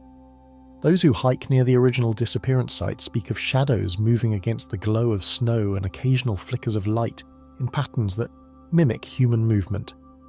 Amateur photographers claim to capture orbs in long exposures, and scientists continue to monitor electromagnetic fluctuations with cautious fascination. While no definitive answer exists for the fate of the hikers, the legend of Hestelin has expanded, drawing adventurers, researchers, and the curious, all hoping to glimpse the lights without vanishing into their mystery. The disappearance remains an unresolved chapter in a region already steeped in enigma, and when the lights pulse across the snow-laden valley, the mountains seem to hold their breath, as if recalling the three who followed them and were never seen again. The vanishing of Flight 19. December 5th, 1945, began like any other day at the Naval Air Station in Fort Lauderdale, Florida, with the hum of propellers and the scent of aviation fuel in the crisp morning air. 5 TBM Avenger torpedo bombers, manned by a squadron of 14 experienced pilots and crewmen, were scheduled for a routine training mission over the Atlantic. The men were well versed in navigation, weather patterns, and long-distance flights, yet within hours they disappeared without a trace. Radio transmissions became fragmented and increasingly frantic as the pilots reported disorientation, compasses spinning, and a haze on the horizon that obscured even the sun. By the time their final garbled messages crackled across the airwaves, Flight 19 had entered the annals of mystery, its fate still debated decades later. The mission's plan had been straightforward: a navigation and bombing exercise over the Atlantic, with a return to base expected in under 3 hours. Early reports indicated calm skies, but by mid-morning pilots began noting unusual cloud formations, with low-hanging fog that seemed to appear abruptly, rolling in from the northeast. Lieutenant Charles Taylor, the squadron leader, radioed that his compasses were unreliable, and attempts to calculate position yielded conflicting coordinates. Ground control attempted to guide them back, but responses grew confused, voices layered with tension and fear. Witnesses on the shore described seeing the aircraft struggling, circling, and disappearing into an indistinct grey that merged ocean and sky. Naval authorities dispatched search and rescue teams immediately. Boats combed the waters, planes scoured the sky, and even helicopters were called in once they became operational. Yet nothing was found. No wreckage, no oil slicks, no debris to mark the flight path. Witnesses reported hearing faint echoes of aircraft engines over water, but attempts to trace the sounds led to empty horizons. The sea, usually a reliable recorder of wrecks and disturbances, remained eerily silent. Official reports documented the loss as missing in flight, a designation that underscored the baffling absence of any physical evidence. Flight 19's disappearance was compounded by human error and environmental factors that seemed simultaneously ordinary and inexplicable. The pilots were skilled and experienced, yet the unusual cloud formations, combined with the shifting winds and the sudden onset of fog, created disorienting conditions. Radio signals from the flight indicated growing panic. One pilot asked repeatedly where the horizon was, while another mentioned a feeling of being swept along by something unseen. Investigators noted that the Atlantic, in that sector, is prone to optical illusions caused by temperature inversion over the water, but these could not fully account for the squadron vanishing intact without a trace. In the aftermath, rumours flourished. Some suggested a magnetic anomaly in the Bermuda region might have interfered with navigation instruments, a theory tied to what later became the Bermuda Triangle legend. Others whispered of experimental aircraft or secret wartime technology, claiming that Flight the 19th of May have been drawn into an unrecorded test or classified zone. Civilian observers spoke of distant lights over the water that pulsed in unnatural sequences, almost as if guiding the planes somewhere beyond reach. These accounts, though unverified, added to the tension and mystique surrounding the flight, transforming it from a mere accident into an enduring enigma. The Navy conducted extensive inquiries consulting weather experts, navigation specialists, and military aviators. Reports confirmed that each pilot was competent, each aircraft operational, yet no logical sequence of errors could explain the squadron's collective disappearance. Search logs revealed that even the rescue plane sent to locate Flight 19 vanished from sight briefly before returning, its pilot shaken but uninjured, claiming a moment when the horizon vanished entirely into indistinguishable grey. Such incidents blurred the line between natural hazard and the inexplicable, creating a sense that forces beyond comprehension had intervened. Multiple accounts from nearby witnesses described minor, yet unsettling shifts in perception as the planes vanished. Some described the fog as unusually dense yet oddly static, with edges that seemed to shift independently of wind or tide. Sounds of the engines carried inconsistently, sometimes fading completely and then returning with unnatural clarity, as if travelling along invisible channels. A few sailors reported glimpsing the aircraft through the mist only to see them vanish instantaneously, leaving no trace of descent or movement. Such accounts suggested that Flight the 19th of May have entered a zone where visual and auditory cues were altered, or suspended entirely, an eerie precursor to the Navy's bafflement once search efforts began. Years later, historians and researchers revisited the case using archival flight records, witness accounts, and oceanographic studies. Some proposed that rogue weather patterns or microbursts could have drawn the aircraft down, but the absence of wreckage persisted as an insurmountable problem. Others theorized that unusual electromagnetic fields might have disrupted instrumentation and disoriented pilots, aligning with other mysterious disappearances in the region. Yet none of these explanations fully reconciled with the observations recorded by both military personnel and civilians that day, leaving the story suspended in uncertainty. Flight 19's legacy endures in the collective imagination. Pilots training in the region recount sensations of sudden vertigo and misread instruments that mirror the original squadron's final hours. Mariners report fog banks that appear unnaturally still, moving contrary to the wind, and lights that dance across the horizon only to vanish when approached. The Atlantic in that sector remains a place where ordinary rules seem suspended, where trained observers and reliable technology are rendered vulnerable to forces that cannot be measured or contained. Sea and sky merge into endless grey, engines vanish in the distance, and compasses spin, leaving Flight 19 remembered not only as a tragedy, but as a lingering whisper of the inexplicable. The hiker of Mount Shasta. In the shadow of Mount Shasta, a solitary figure set out in late August 1977, disappearing into the dense trails that wind through its forested slopes. The hiker, a well-prepared outdoorsman named William Crawford, had been drawn to the mountain's legend as much as its terrain. Known for its striking peak and frequent cloud cover, Shasta had long been a magnet for explorers, seekers, and those drawn to unexplained phenomena. Crawford's friends noted his fascination with local myths, particularly tales of strange lights and sudden mists that could disorient even the most experienced climbers. That morning he departed with standard gear, a map and a radio, yet the trail he followed seemed to absorb him entirely. Concerns spread among Crawford's family and the local rangers as evening came, and he still had not returned. Initial searches revealed only footprints that vanished abruptly along a ridge near Panther Meadows. No signs of struggle or accident were evident. Rangers described the area as treacherous but familiar to the hiker. Steep inclines and loose soil were navigable, yet the path Crawford took seemed to terminate in a patch of fog that hung unnaturally low. Witnesses from nearby campsites reported seeing a lone figure pause at the forest's edge, silhouetted against shifting clouds, before vanishing from view without any further sound or movement. The subsequent search intensified. Involving local volunteers, rangers, and state authorities, helicopters scoured the mountain's higher slopes, and search dogs were dispatched to trace scents, yet no evidence emerged. Radios left on standby picked up only faint static, sometimes resembling whispers, but nothing that could be definitively traced to Crawford. The more time spent searching, the more witnesses described unusual phenomena. Low-lying clouds moving against prevailing winds, unexplained gusts, and a strange luminescence in the evening haze.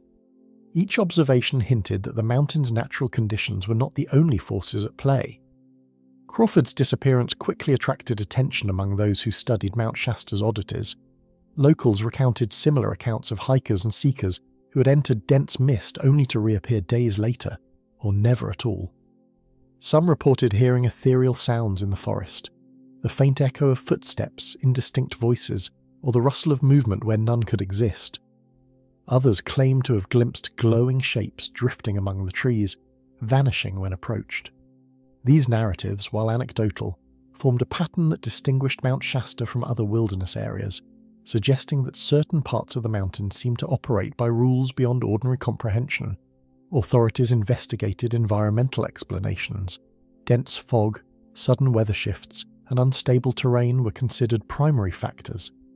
Mountain climbers emphasized that the area could create illusions of depth and distance, particularly when clouds hung low or snow patches reflected twilight.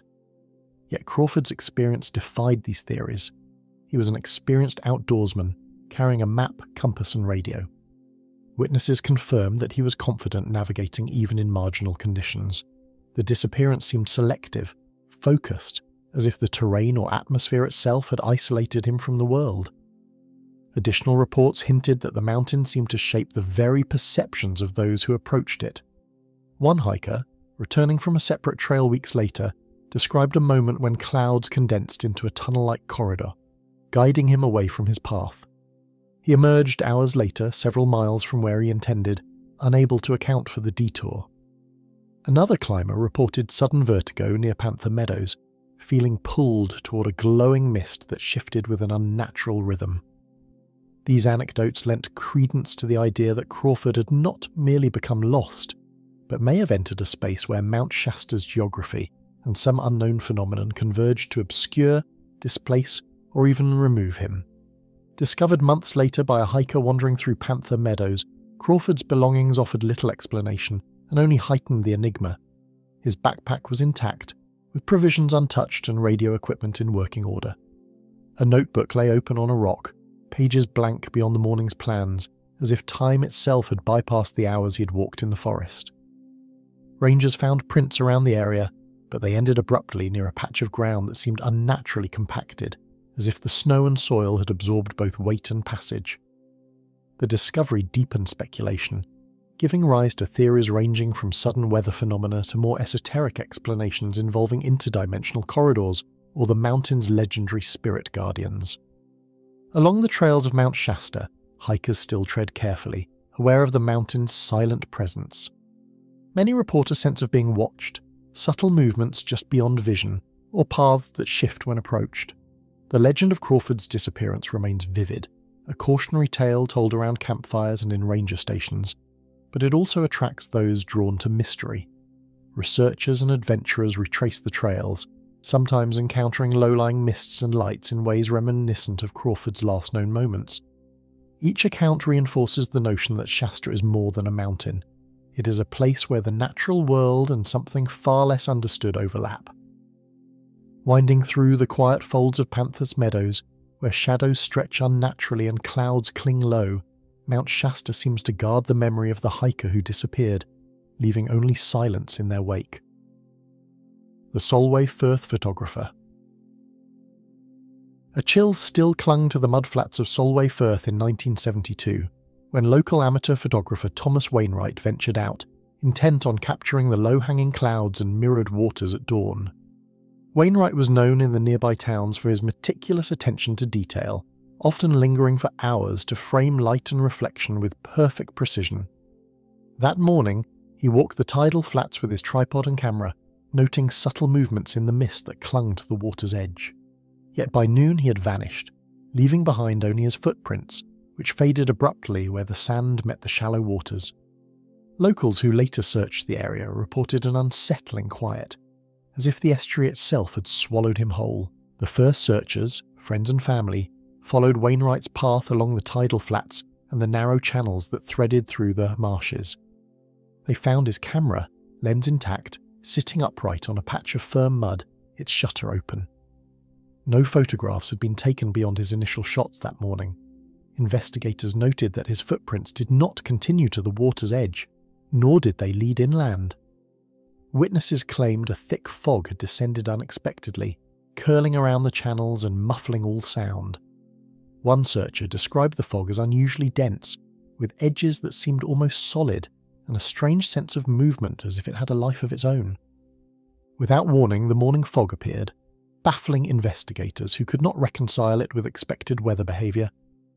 Local weather logs indicated clear skies and calm winds until mid-morning, yet the mist rolled in swiftly, thickening in isolated patches that ignored natural wind currents. Instruments placed along the estuary recorded unusual temperature gradients, with pockets of cold air that seemed to linger and drift independently. Some searchers described an odd disorientation when stepping into the denser fog, as if the space itself shifted subtly beneath their feet. This uncanny behaviour suggested that the fog was not merely a backdrop but an active participant in Wainwright's disappearance, shaping and redirecting movement with imperceptible intent.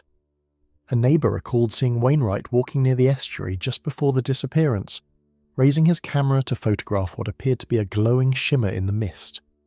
The shimmer had no defined shape, yet it moved deliberately along the tidal flats, retreating when approached and reappearing in another location. Some believed it was sunlight refracting through low clouds, while others described it as a faint hovering light that could not be tied to any natural source. These accounts, combined with the abrupt cessation of footprints, suggested that Wainwright had not simply wandered off the path, but had been drawn toward or engulfed by something untraceable. The tidal flats and surrounding marshlands were meticulously examined by authorities. Teams combed the mud, water channels and adjacent dunes, looking for signs of struggle or misadventure. Nothing was found. Even local wildlife appeared to avoid the area where Wainwright vanished. Birds that normally foraged on the flats kept their distance, and scavengers left the zone untouched. This peculiar observation reinforced the notion that the photographer had disappeared under extraordinary circumstances, not ordinary accidents. From the camera came more enigmatic clues deepening the mystery. When developed, the first frames captured the expected grey light of dawn over the estuary, yet the final frame displayed a faint shimmering figure near the horizon. Its form was indistinct, almost translucent, but observers familiar with Wainwright's appearance believed it suggested a human shape. The photograph did not show movement into the water or towards solid ground, only a vague figure hovering amid the mist. Experts could not replicate the effect using lenses, reflections, or photographic anomalies, leaving it unexplained. On the outskirts of the fog, Wainwright was seen by villagers, holding his camera and staring ahead as if entranced. He made no sound, and when approached he appeared to dissolve into the mist, leaving no trace beyond a slight disturbance in the air. Some claimed to hear faint clicks of the shutter from the fog even after he disappeared, yet no camera or device was present. These recollections, while anecdotal, established a consistent pattern of the photographer vanishing under the influence of a fog or mist that seemed to possess awareness of human observers.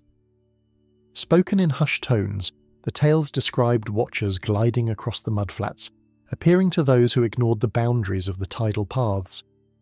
Fishermen and birders reported lights that glowed faintly at night, moving unpredictably, sometimes following or avoiding humans in apparent curiosity.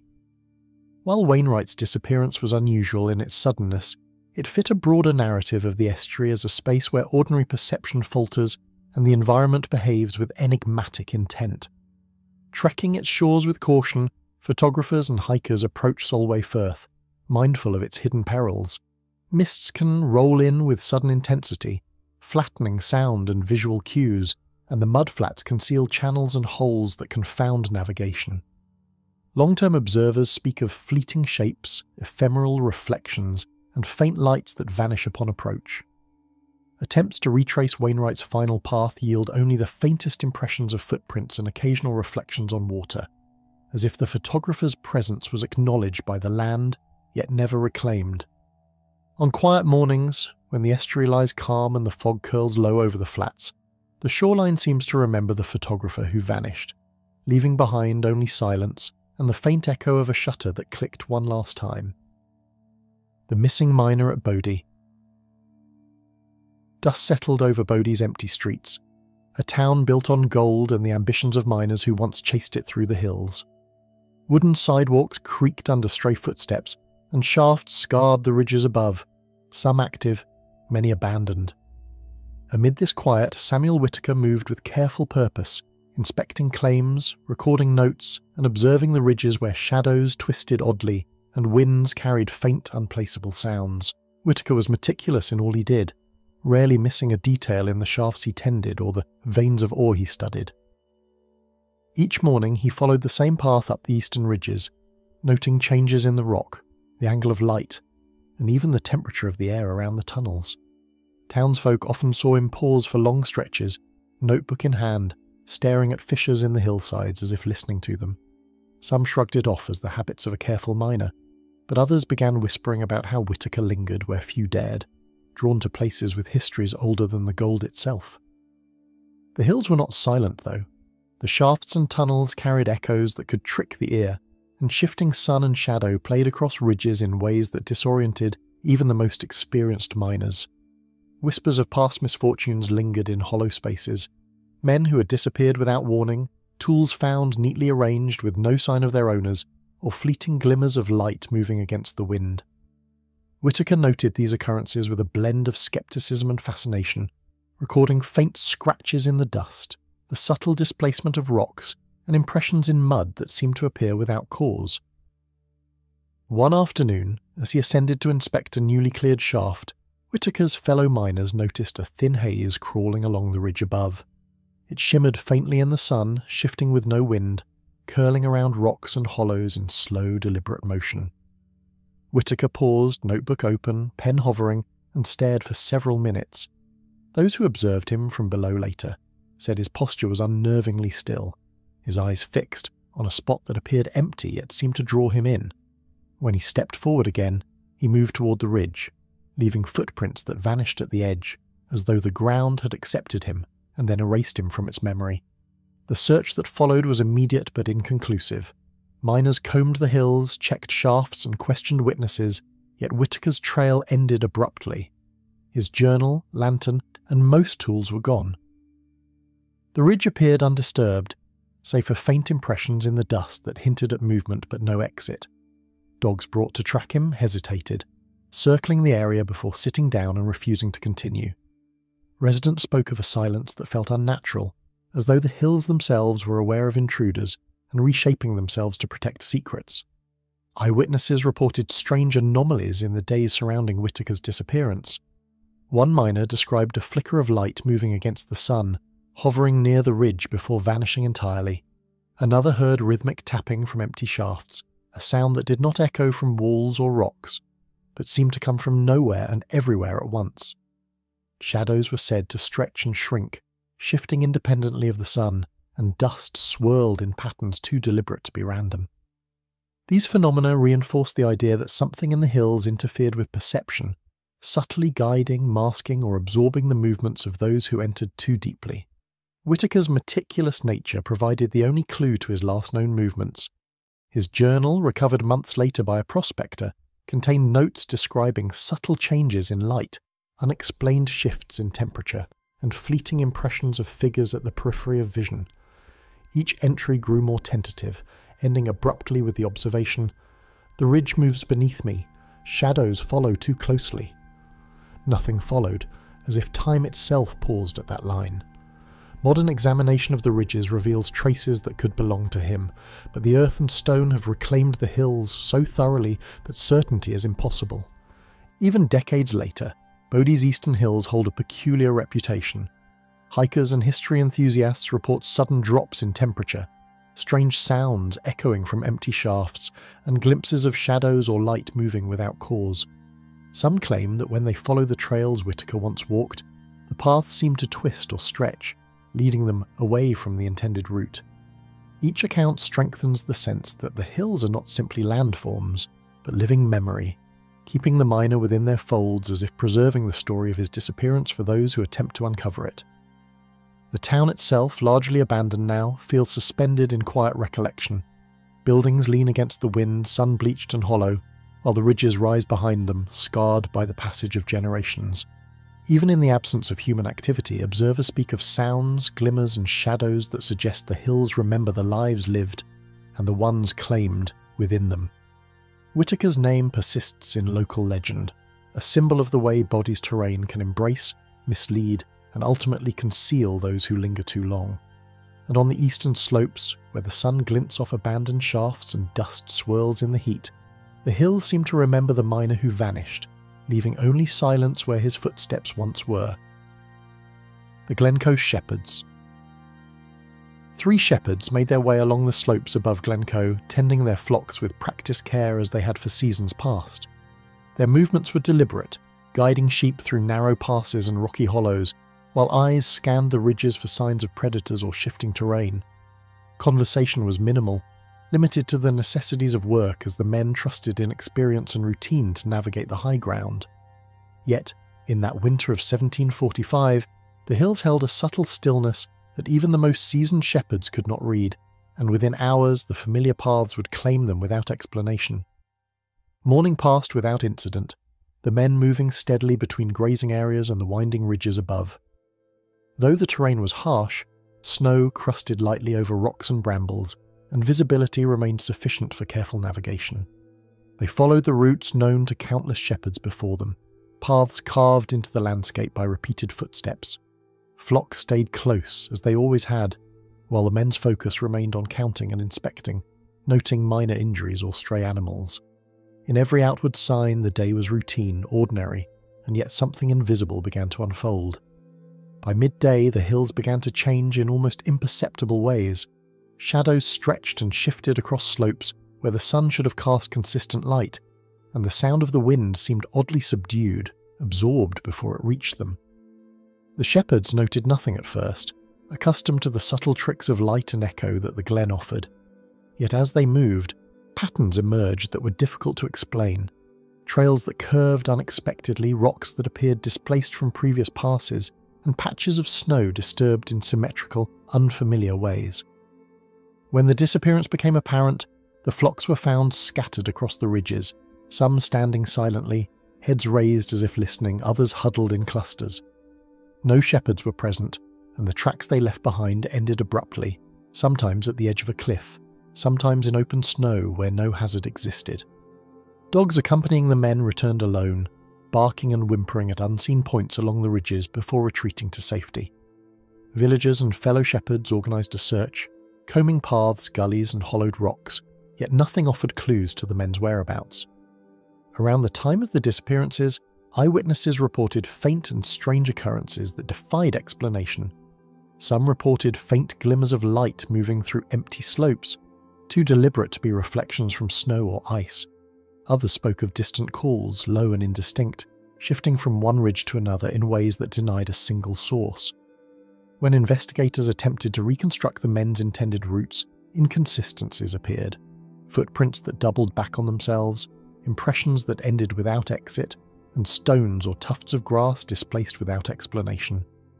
It was as if the terrain itself had reshaped to hide what had occurred. The historical context of Glencoe added a layer of unease.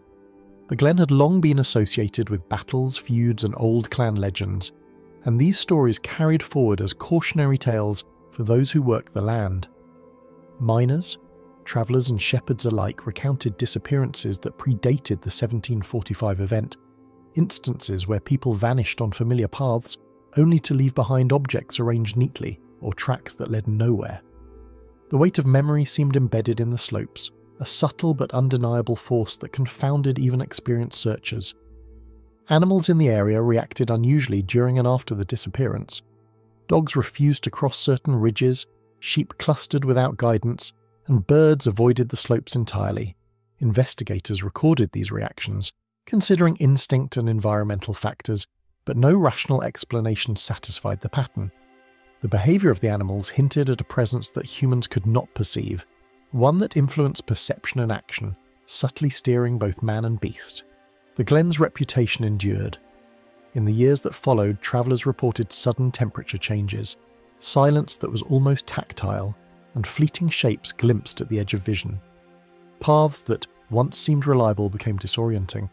Familiar landmarks shifted perceptually, even when no physical change had occurred. These accounts reinforced the idea that Glencoe's slopes harboured an inexplicable force, something beyond human measurement or comprehension, capable of absorbing those who lingered too long or ventured too far. The high ridges of Glencoe continue to draw a cautious fascination. Hikers and shepherds speak of fogs that rise without warning, of sudden silences, and of shadows that do not conform to the sun. Observers describe the sensation of being watched, of steps being mirrored or anticipated, and a landscape that seems alive with memory. Historians and researchers trace the events of 1745 as carefully as records allow, but the disappearance of the shepherds remains unsolved, an enduring reminder that some mysteries resist the passage of time.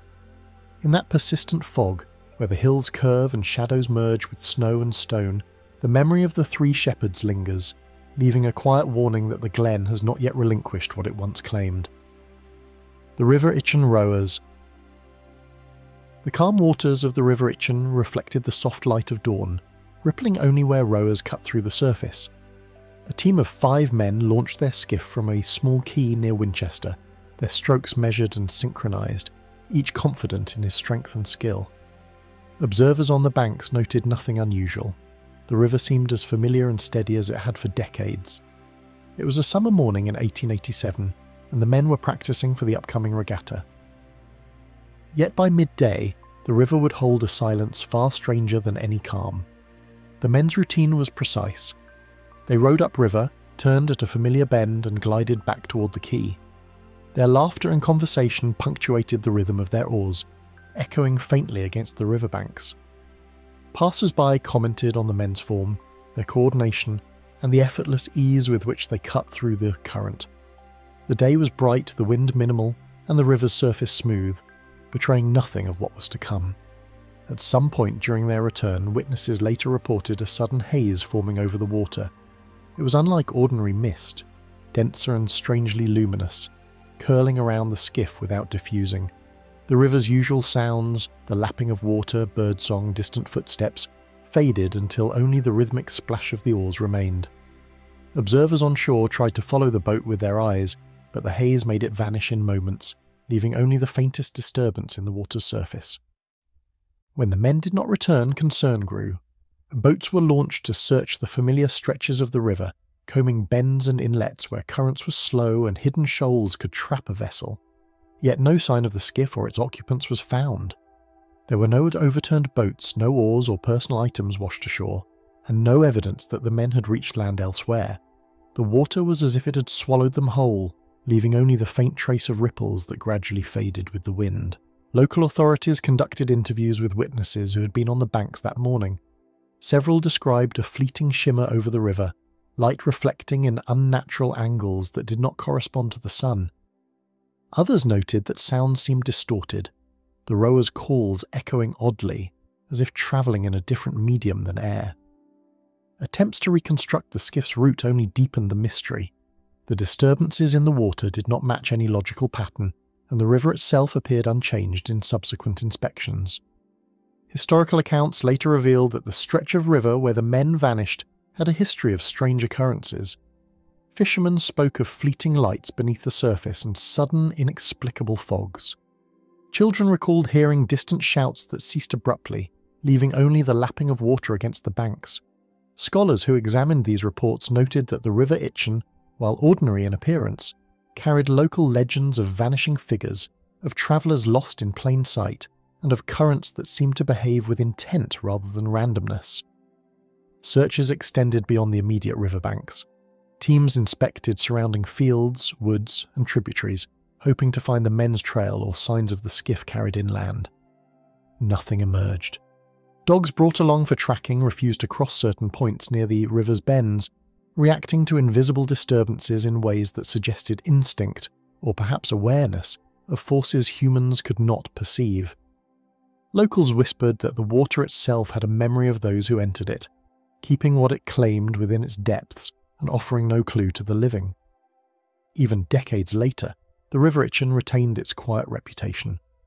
Rowers and travellers reported sudden, localised fogs, unexplained ripples, and the occasional sensation of being watched. Some described seeing shapes on the river that disappeared when approached, reflections that did not align with natural light, and currents that seemed to shift against the wind. Each account reinforced the sense that something beyond ordinary observation resided in the water, a presence that could dissolve the familiar into mystery in an instant. In local memory, the vanished rowers became a symbol of the river's unknowable character. Each year, new generations of oarsmen approached the same stretch with caution, aware that the water could appear calm yet conceal anything within. Accounts persisted of unexplained ripples, ghostly reflections, and currents moving counter to logic. Scholars and historians studied the river, its hydrology and environmental factors, yet no explanation accounted for the disappearance, leaving the story suspended between reality and legend. Through the silent banks and glimmering water of the River Itchen, where dawn light glances off the water and the banks stand silent, the memory of the rowers endures, lingering in the folds of current and mist, as if the river itself had kept them within its depths. The Malmesbury Convoy. A narrow road wound through the Wiltshire countryside, flanked by hedgerows that swayed faintly in a breeze too gentle to move them. On one mist-laden morning in 1942, a military convoy of trucks and jeeps threaded the route, carrying essential supplies between small outposts. The drivers, experienced in navigating rural roads, spoke little, each attuned to the mechanical hum of engines and the rhythmic crunch of tyres on gravel. What began as an ordinary movement of vehicles soon unfolded into an event that would confound both witnesses and investigators for decades. The convoy's path was familiar, traced repeatedly by soldiers transporting food, ammunition, and correspondence between depots. Visibility was good at first, though patches of fog hung in low hollows along the road. Observers along the roadside noted the orderly progress of the convoy, the precise intervals between vehicles, and the disciplined manner of those at the wheel. All signs pointed to a routine operation, yet subtle anomalies began to appear that no map or schedule could explain. The first report of something unusual came from a local farmer tending his fields near a bend in the road. He described seeing the convoy enter a denser patch of fog, one unlike the light mist typical of the area. Engines could be heard growling in the distance, then fading and returning as though the vehicles were moving in and out of some shifting boundary. When he approached the road to investigate, he found only a few scattered tyre tracks in the mud, ending abruptly without an indication of where the vehicles had gone. Investigators later reconstructed the convoy's intended route. Every checkpoint had been passed, yet reports from the next outpost showed that none of the trucks had arrived as scheduled. Search parties combed the surrounding fields, hedgerows and woodlands, finding tyre impressions that disappeared into undisturbed grass or shallow ditches. Drivers and soldiers familiar with the route insisted that no alternative paths existed in that stretch, and yet the vehicles had vanished entirely, leaving behind only faint disturbances in the earth. Recounted by those present, the observations brought further strangeness to light. A young woman delivering letters to a nearby village reported seeing headlights bobbing briefly in the fog before vanishing completely, with no subsequent sound of engines or movement. A postman recalled hearing distant horns, faint and irregular, as if the convoy was signalling in a manner inconsistent with standard procedure. Trees and hedges seemed unchanged, the road unbroken, and yet the impressions of passage lingered in a way that suggested both presence and disappearance simultaneously. Military records from the period attempted to explain the incident as a navigational error compounded by fog and terrain, yet these accounts never fully aligned with physical evidence. Some tyres had left tracks across marshy ground, only to continue along the road as if lifted and replaced. A few pieces of equipment were later recovered miles from the expected route, but without occupants or context. Analysts noted that the pattern of vanishing did not correspond to any ordinary movement or miscalculation. It suggested an interruption of continuity, a moment in which normal laws of passage seemed suspended. Local legend grew around the road where the Malmesbury convoy disappeared. Residents spoke of stretches of fog that moved independently of wind, of shapes glimpsed at the edges of vision that vanished when approached, and of sounds that seemed to echo from points the human ear could not locate. Soldiers passing through in subsequent years reported similar sensations. Engines stilled without reason, instruments faltered, and a peculiar pressure hung in the air, momentarily disorienting anyone traversing the route. Further investigation revealed minor but persistent anomalies. Vegetation along the road showed subtle bends in patterns inconsistent with the passage of vehicles, while soil samples indicated areas of compression interspersed with untouched ground. Witnesses described light appearing and disappearing across the convoy's path, sometimes bright and fleeting, at other times diffuse, bathing the area in a pallid glow. None of these observations fit conventional meteorology or human error, leaving the event suspended between documented movement and impossible disappearance. Decades later, the Malmesbury convoy remains a point of fascination for historians and mystery enthusiasts alike. Reconstructions, simulations, and field studies have been conducted, yet no scenario fully reconciles the physical evidence with eyewitness testimony. The stretch of road retains its reputation for sudden fogs and subtle disturbances, drawing those curious enough to walk its length with the hope of perceiving what the convoy might have encountered. Where hedgerows darken the worn gravel and fog drifts unannounced along the Wiltshire road, the memory of the vanished convoy lingers, as if the vehicles themselves remain somewhere just beyond the edge of sight, waiting for those who might follow. The disappearance at Dovre Pass.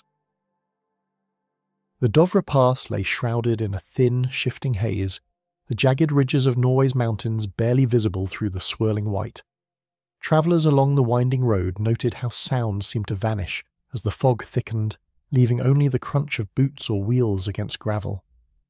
In early October 1946, a small group of hikers and a delivery driver entered the pass on a routine journey, each confident in their experience with the often unpredictable terrain. None could have anticipated the events that would erase them from sight, leaving only whispers and questions behind. As they climbed, the weather appeared ordinary at first. A steady wind carried the scent of pine and wet stone, and distant streams murmured over rocks.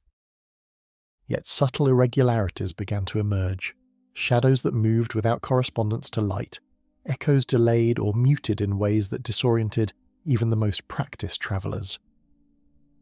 The hikers, familiar with the pass's treacherous bends and sudden drops, remarked to each other on how quiet it had grown, an unnatural stillness settling over the slopes.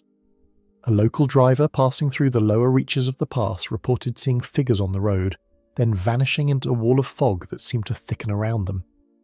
His horn and shouts produced no response, and when he advanced cautiously, the road ahead appeared untravelled, as if no footsteps or tyre tracks had crossed it at all.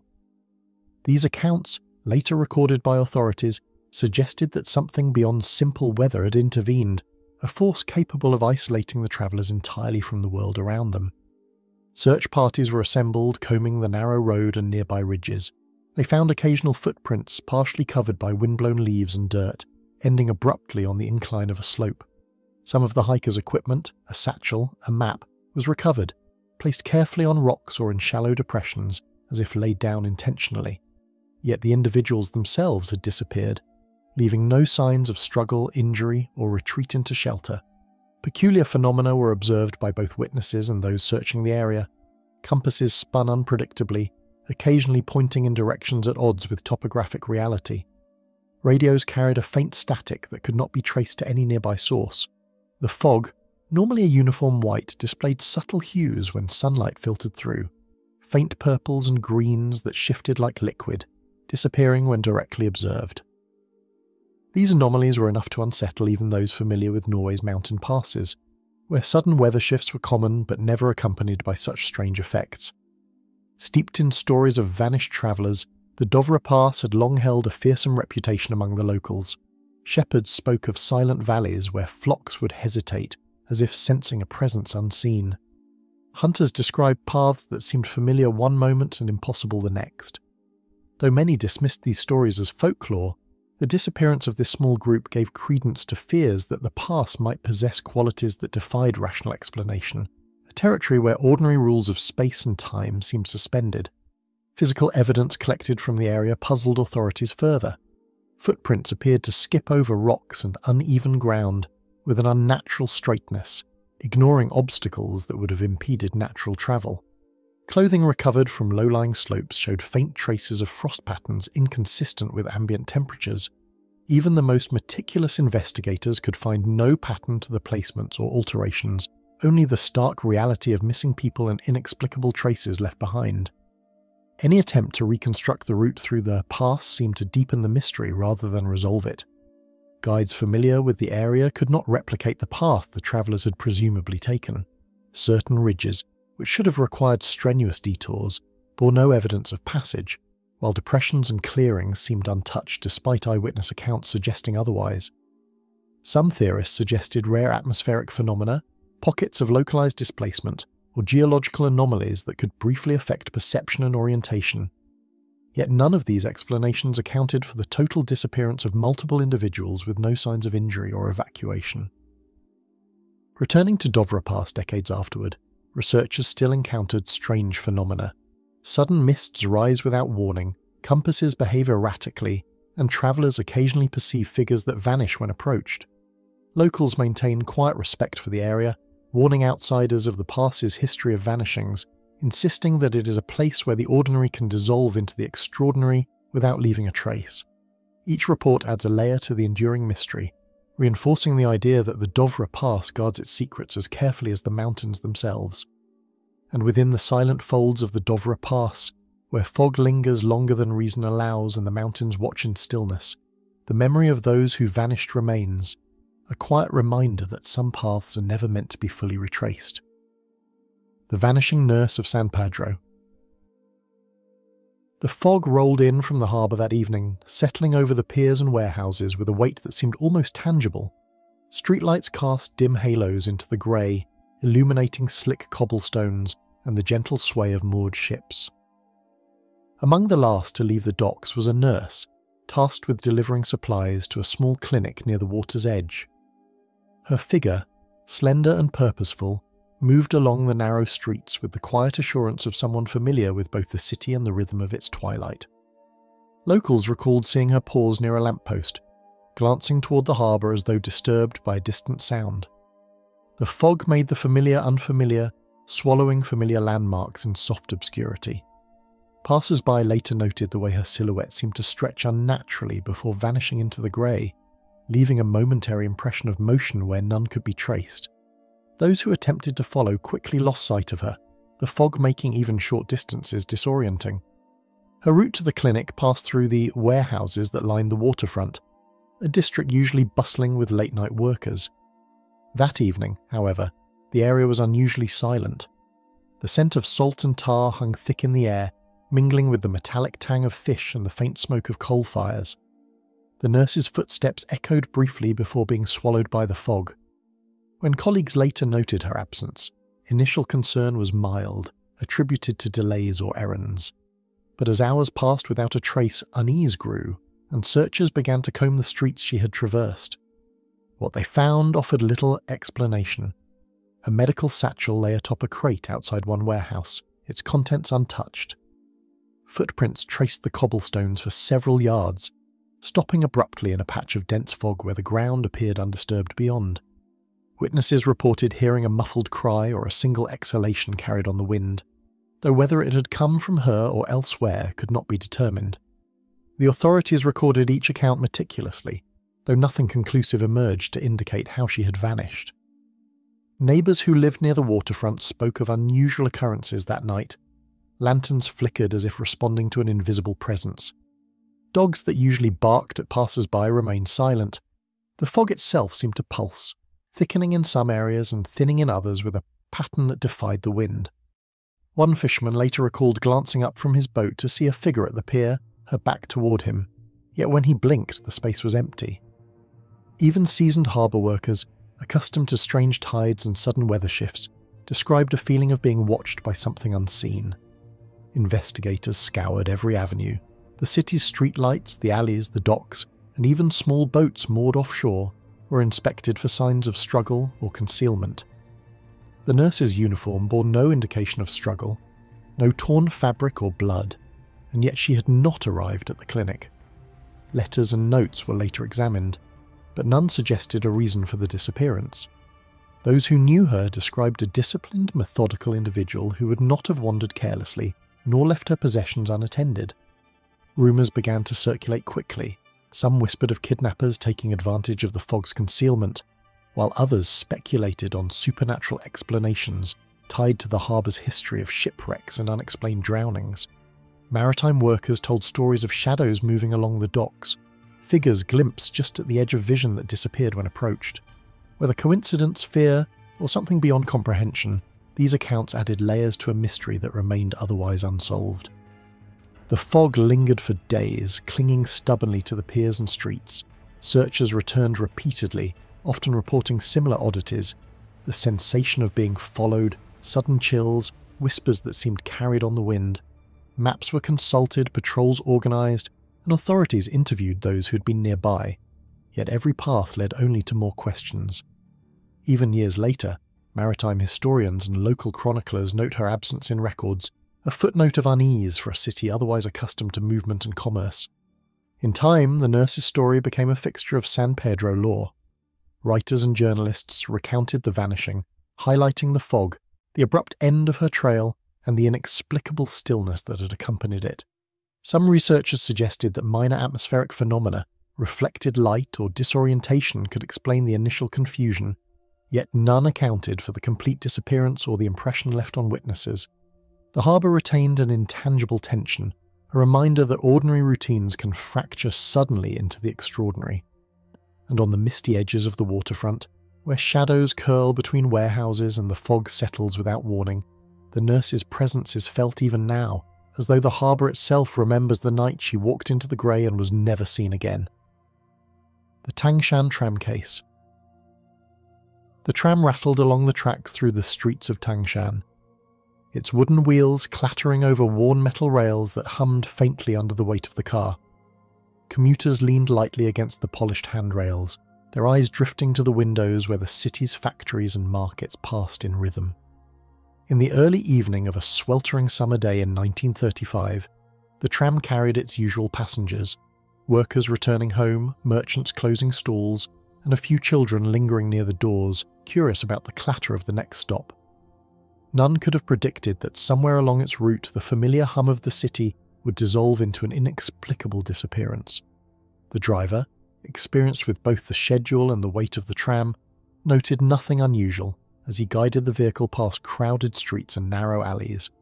The tracks were worn but steady, signals functioned correctly, and the routine of braking and accelerating followed the patterns he knew by memory. Passengers chatted in soft bursts, the language of the marketplace mingling with the clatter of wheels. Then, at a sharp bend near the northern outskirts of the city, something changed. The air seemed to thicken, and shadows deepened unnaturally against the backdrop of fading light.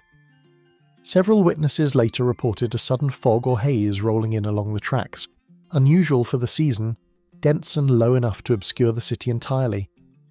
Those seated near windows described the streets vanishing behind an impenetrable grey, the familiar glow of lanterns swallowed.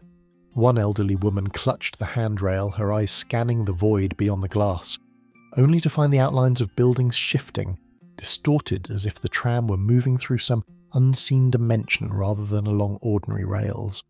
The hum of the tram's engine persisted, yet it no longer resonated in the way the driver expected, seeming to float free of mechanical origin. At the next stop, conductors discovered that several passengers were no longer present. Bags remained where they had been placed, yet those who had been holding them vanished.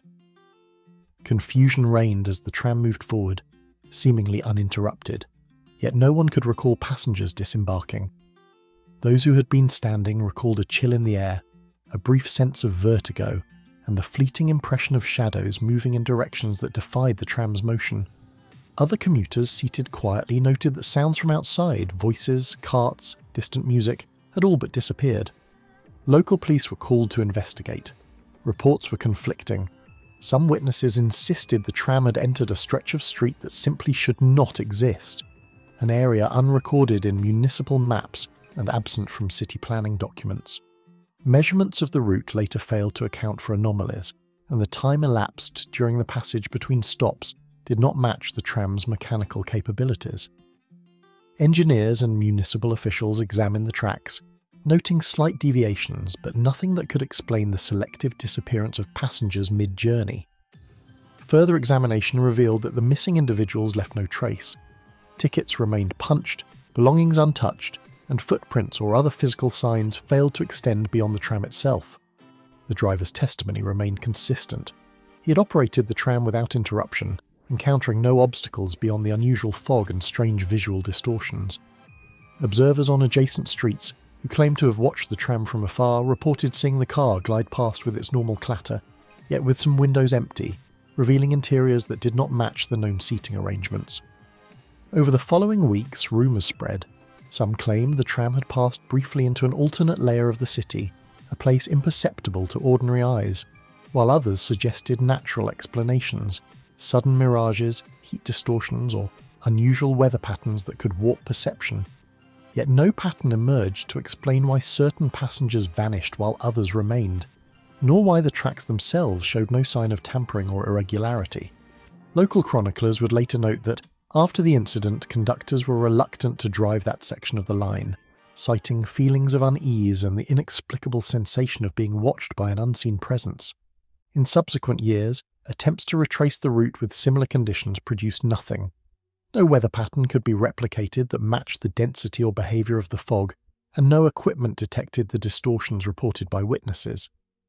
Even contemporary tram operators noted that the northern bend carried a subtle peculiarity. Compasses shifted slightly, and sound behaved inconsistently, as though the city itself resisted straightforward perception. Researchers attempting to reconcile the mechanical and human elements of the disappearance consistently found gaps that defied explanation, reinforcing the case's status as unsolved and enigmatic. Locals whisper that on certain nights, the Tangshan tram carries passengers who vanish without warning, leaving only the clatter of wheels and a hum of machinery as evidence of a journey that may never end. The lost soldiers of the Somme. The mud of the Somme stretched endlessly, churned and scarred by months of artillery fire, a landscape where trenches wound through broken earth like scars upon the land. Soldiers moved cautiously, their boots sinking into the wet clay as the fog of early morning thickened over the battlefield. In November of 1916, a patrol of 10 men from the British 36th Division set out to secure an abandoned trench line beyond the front, a route known for sudden shelling and hidden craters. Yet by the time reinforcements arrived, the patrol had vanished, leaving behind only footprints that ended abruptly in the mire. Soft calls from the men lingered briefly for those close by, then vanished entirely into the stillness. Officers noted that the fog behaved strangely that morning, swirling in unnatural eddies and clinging close to the ground despite light winds. The patrol's disappearance occurred in a sector thought to be well charted, one where other units had moved safely many times.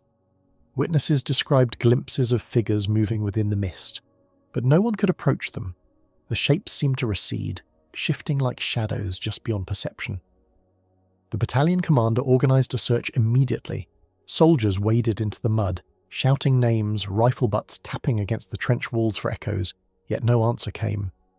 Traces of the men were limited to footprints that seemed to end in small depressions in the wet earth, as if the patrol had stepped off the ground itself. Equipment, helmets, rifles and satchels, was abandoned in neat order, suggesting no panic, no struggle. The meticulous arrangement only deepened the confusion. The men had left deliberately, yet had never returned. Passed down by retreating soldiers, accounts were later recounted by villagers living nearby. They spoke of lights that hovered above the trenches in the pre-dawn fog, or of distant voices that did not carry the tone of human speech. Some claimed to see figures in uniform moving across fields already scarred by artillery, only for those figures to vanish upon closer approach. Soldiers and civilians alike whispered of a section of the Somme where the landscape seemed to shift, where time and space warped within the fog-laden dawns. The disappearance puzzled military investigators. Maps and reconnaissance reports revealed no new shell craters, hidden barbed wire, or enemy presence that could account for the men's sudden absence. Orders and records were meticulously reviewed, yet every detail of the patrol's mission remained consistent with standard procedure. Some officers proposed that an unrecorded trench collapse or concealed mine could have swallowed the men, but no physical evidence supported such a claim. The more the investigators sought rational explanations, the more the case resisted closure. Piecing together accounts from multiple units, historians years later noted that the patrol's route coincided with an area of the battlefield notorious for unusual fog formations. Meteorological data suggested that sudden inversions could occur over the Somme, generating dense, ground-level mist with a refractive quality capable of disorienting even experienced soldiers. Yet while fog could explain disorientation, it could not account for the complete disappearance of 10 men, leaving no bodies, no damage, and no trace beyond the footprint patterns frozen in mud. Noted by eyewitnesses in the ranks, the observations pointed to events that defied explanation. Several men recalled seeing companions appear ahead in the fog, beckoning silently, only for the figures to dissolve into grey haze when approached. Even those who remained in the trenches reported feeling a weight in the air, an oppressive presence that pressed down as though the battlefield itself had remembered violence too deep to leave behind. Letters recovered decades later referenced phantom soldiers wandering the lines, yet these mentions were cautious, half written in fear of ridicule or accusation. The Somme remained a theatre of uncertainty long after the guns fell silent. Veterans of the 36th Division spoke quietly of mornings when fog rose thickly over fields and trenches, of hearing calls or footsteps where no one walked. Researchers investigating disappearances on battlefields have documented numerous cases where soldiers simply vanish under unusual conditions, yet the patrol from the Somme stands out for the complete absence of explanation. Maps, diaries and war records provide no answer, leaving only fragments of testimony and the frozen impression of footprints that lead nowhere. And in the mist-shrouded fields where scars of war still tear the earth, it is said that the lost soldiers of the Somme may linger, moving silently among the trenches, their presence a reminder that some passages between life and disappearance remain perilously thin. The silent motorcade. Engines purred along the broad avenue, polished cars lined in ceremonial precision, the hum of tyres on asphalt a constant undercurrent beneath the soft shuffle of attendants. In October 1937, the city streets of Paris hosted a motorcade meant to impress and reassure, a procession of officials, diplomats and aides moving in strict formation past government buildings and open plazas. Crowds gathered along the sidewalks, waving handkerchiefs or leaning on fences to catch a glimpse of the dignitaries inside. Yet in the midst of this ordinary spectacle, an event would occur that left witnesses struggling to describe what they had seen. Observers near the Champs-Élysées recalled a sudden, almost imperceptible shift in sound. The engines, normally resonant with the low rumble of combustion, seemed to fade, leaving only a faint mechanical whisper. Pedestrians noted a strange stillness around the lead car, as if air itself had thickened to muffle noise. Some described the sensation of an invisible weight pressing against the shoulders, a subtle but pervasive tension that passed through the crowd without a sound. Inside the cars, drivers and aides experienced disorientation. Instruments behaved irregularly, compasses spinning briefly before returning to their usual readings, and radios emitted faint static that could not be traced to any station. Those seated in the rear of the motorcade reported the eerie sensation that time had slowed, the procession stretching and contracting as if the streets themselves were bending. Passengers looked out at familiar landmarks only to find them appearing shifted, the distance between one building and the next varying in ways impossible to measure. A police officer on duty at an intersection later recalled seeing a figure on a balcony wave at the motorcade. Moments later, the lead vehicle seemed to detach from the rest, moving ahead silently, while the following cars struggled to maintain formation despite no mechanical issues. When he ran toward the advancing car to signal a problem, the driver was visible but distant, motionless yet moving, like a reflection out of phase with the world around it. Street vendors and shopkeepers along the route remembered a peculiar shift in perception. They spoke of shadows moving independently of their sources, of reflections in windows that did not match the passing cars. Even pigeons and dogs reacted strangely, pausing mid-step or taking flight in panic as if sensing an unseen presence. Some bystanders later described a faint hum that vibrated through the pavement, a low frequency that made speech and thought feel sluggish. These subtle disturbances were never documented officially but persisted in whispered accounts for years after the incident. Reports of missing personnel surfaced shortly afterward. One aide, seated near the rear of the procession, was discovered absent when the motorcade halted at its final checkpoint. Papers, gloves, and personal items remained on the seat, yet the man himself had vanished completely. No footprints, no signs of a struggle, no hint of where he'd gone. Witnesses later described a fleeting shimmer at the edges of vision, a distortion like heat rising off asphalt, as if reality itself had bent around that portion of the motorcade. Journalists attempting to reconstruct the event found the accounts frustratingly inconsistent. Some described the motorcade slowing inexplicably. Others recalled entire sections of the street missing from view during the procession. Photographs taken by press photographers showed faint blurs, distortions in the spacing between cars, or the appearance of passengers slightly displaced from their seats. Attempts to replicate the motorcade in later months produced no anomalies. The streets were ordinary, the engines mechanically sound, and the city predictable. Forensic examinations of the vehicles conducted decades later revealed anomalies. Investigators discovered faint, irregular patterns on the floorboards and upholstery, consistent with impressions that seemed almost three-dimensional but did not correspond to the missing aide's body. Paint on the interior panels showed micro-abrasions in areas that had been untouched during the motorcade. Modern researchers speculated these could be evidence of a brief, localized distortion in physical space, though no scientific model could fully account for it. The combination of witness testimony and these anomalies lent the event a persistent aura of incomprehensibility. City engineers who examined the avenue noted nothing unusual. The road surface, the traffic patterns, and even local atmospheric conditions fell within expected ranges. Yet witness testimonies consistently spoke of a fog-like distortion, a brief silence over the rumble of engines, and the disappearance of at least one individual from a moving vehicle. Some theorists suggested rare meteorological conditions, pockets of warm air that refract light and sound, but no analysis could account for the disappearance itself. Diplomatic and police records from the time quietly acknowledged the incident, but the files were sealed and references were scarce. Survivors of the motorcade later mentioned the strange feeling of being observed by something beyond their understanding, a weight in the air that persisted even after the procession concluded. Those who attempted to discuss it publicly were often dismissed or quietly admonished, leaving only fragmented recollections and unconfirmed anecdotes to define what had occurred. The avenue hums with life, yet whispers persist that the silence which once claimed a man still lingers among the passing cars. The Icelandic research team. The volcanic ridges of southern Iceland whispered under a low, persistent wind, carrying the scent of sulphur and damp stone across the rugged landscape. Amid this shifting terrain, a group of 5 geologists from the University of Reykjavik set out in the summer of 1972 to survey a newly active geothermal area near Hekla. Each carried instruments for measuring seismic activity, gas emissions, and temperature fluctuations.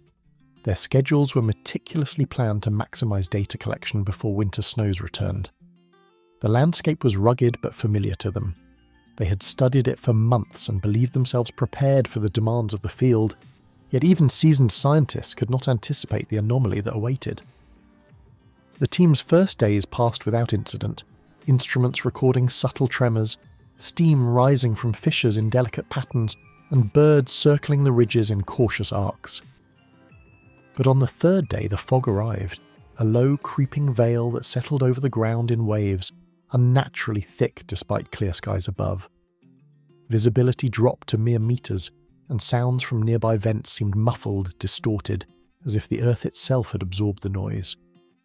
A pale light, unlike anything natural, reflected off the mineral-stained rocks, illuminating the mist with a spectral glow. Observers in the nearby valley, who were monitoring the team's radio transmissions, noted irregular static and sudden silences during this period. Messages that should have been brief and routine extended for minutes, voices repeating themselves, paused mid-phrase, or disappearing entirely. On the fourth day, the lead researcher John Gunnarsson attempted to send coordinates back to base, but reported that his compass spun uncontrollably and electronic instruments flickered despite being fully charged and functioning earlier. When fellow researchers attempted to reach the team for routine checks, the path into the geothermal field appeared different, as if hills and fissures had shifted overnight. Footprints and tyre tracks from their initial movements were present for only a few hundred meters before abruptly stopping. Searches with helicopters revealed faint thermal readings, but no discernible human shapes. Local guides refused to approach, warning that the fog could conceal sudden drops, boiling vents and fissures, yet insisted that something else about the air was wrong.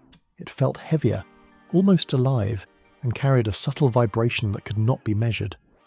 Satellite photographs from the period later showed a distortion in the topography, a subtle shift in patterns over the area the team had entered. Scientists at the university speculated that an unusually strong geothermal pulse or a magnetic anomaly could have interfered with equipment, but no recorded natural phenomena matched the observed effects. Colleagues recalled receiving fragmented notes from the field, references to unseen shapes and whispering winds that were never fully explained. These transmissions ended abruptly, leaving incomplete sentences frozen in the final logs. One account from a support helicopter pilot described seeing a figure, or perhaps several, moving through the fog, almost human in outline but impossibly tall and shifting in proportion. Attempts to focus binoculars or cameras on the shapes yielded only distortion, a blur that seemed to move independently of wind and terrain. The pilot later insisted the phenomenon was not a trick of light. The shapes seemed aware of his observation, retreating or shifting when he attempted to approach. Local folklore only deepened the mystery. Stories passed down for generations spoke of hidden valleys where travellers might vanish for hours or days, guided by invisible currents of fog and light. Some elders described huldra, spirits of the land, who could bend perception and motion, leading those who wandered too far into spaces outside ordinary measurement. While the researchers were trained scientists, even they could not entirely dismiss the resonance between these tales and the anomalous conditions they experienced. After several days, all traces of the team disappeared. Helicopters, ground patrols, and tracking dogs found nothing beyond the initial tracks that ended abruptly in the thickening mist. Equipment, tents, and supplies remained undisturbed, suggesting that the scientists had not fled or sought shelter elsewhere. Even the geophysical anomalies recorded by their instruments vanished, leaving only blank data logs and a faint residual warmth detectable in the geothermal vents. Investigations in subsequent years revisited the site repeatedly. Each team noted that the fog would roll in with sudden precision, swallowing the terrain in a low, cold veil that muffled all sound. Thermometers, compasses, and even magnetic instruments often malfunctioned in the area, though environmental factors could only partially explain the errors. The region's seismic and geothermal activity remained high, but none could replicate the distortions, the apparitions, or the vanishing of the Icelandic team. And though decades have passed, the geothermal fields near Hekla continue to hold their secrets, a place where even the most prepared and cautious may enter and never return, leaving only the whisper of wind through sulphurous rocks as a reminder of the Icelandic research team that vanished without a trace. The Humboldt Fog Train. The tracks ran silent through the redwood forest, the rails glinting faintly beneath a blanket of morning mist that hung low between the towering trees. Commuters and lumber workers alike had long grown accustomed to the rhythm of the Humboldt line, the steady clatter of wheels against steel carrying passengers from one small town to the next. On an overcast morning in 1924, a train left Eureka Station bound for Arcata, filled with workers, merchants, and a few travellers curious to see the coastal scenery. None aboard would reach their destination as expected. The engineer noted no irregularities at first. Steam hissed, and pistons moved in their usual cadence, while conductors called stops with practiced timing. Yet as the train moved deeper into the forest, the fog thickened unnaturally, curling around the cars like a living thing. Passengers leaned from windows to peer into the grey, but trees and embankments seemed to vanish in one moment and reappear in another, creating the impression that the train itself had slipped into a landscape not entirely of this world. A young porter recalled feeling a sudden chill despite the warm morning air, a heaviness that pressed against his chest and made movement sluggish. Footsteps on the wooden floorboards sounded muted, as if absorbed by the fog itself.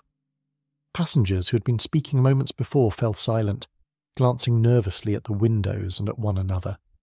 Some claimed to see shadowed figures moving between the cars, yet whenever anyone approached, the spaces were empty. The engineer reported a brief fluctuation in the gauges, though maintenance records later showed no mechanical fault. The first sign of true anomaly occurred near the Van Duzen River crossing. A local fisherman, standing at the bank, remembered seeing the train pass in ghostly silence. The steam, normally bright against the morning light, appeared grey and ethereal, and the cars glided without the usual clatter. When he ran to the track, he found footprints leading away from the train, stopping abruptly in the mist. Those aboard who should have disembarked there never appeared, and no track damage suggested that the train had derailed or slowed. Conductor reports indicated that several passengers simply disappeared from their seats. Items left behind, parcels, hats, Even a child's toy remained untouched. The remaining travellers described a sudden distortion in perception.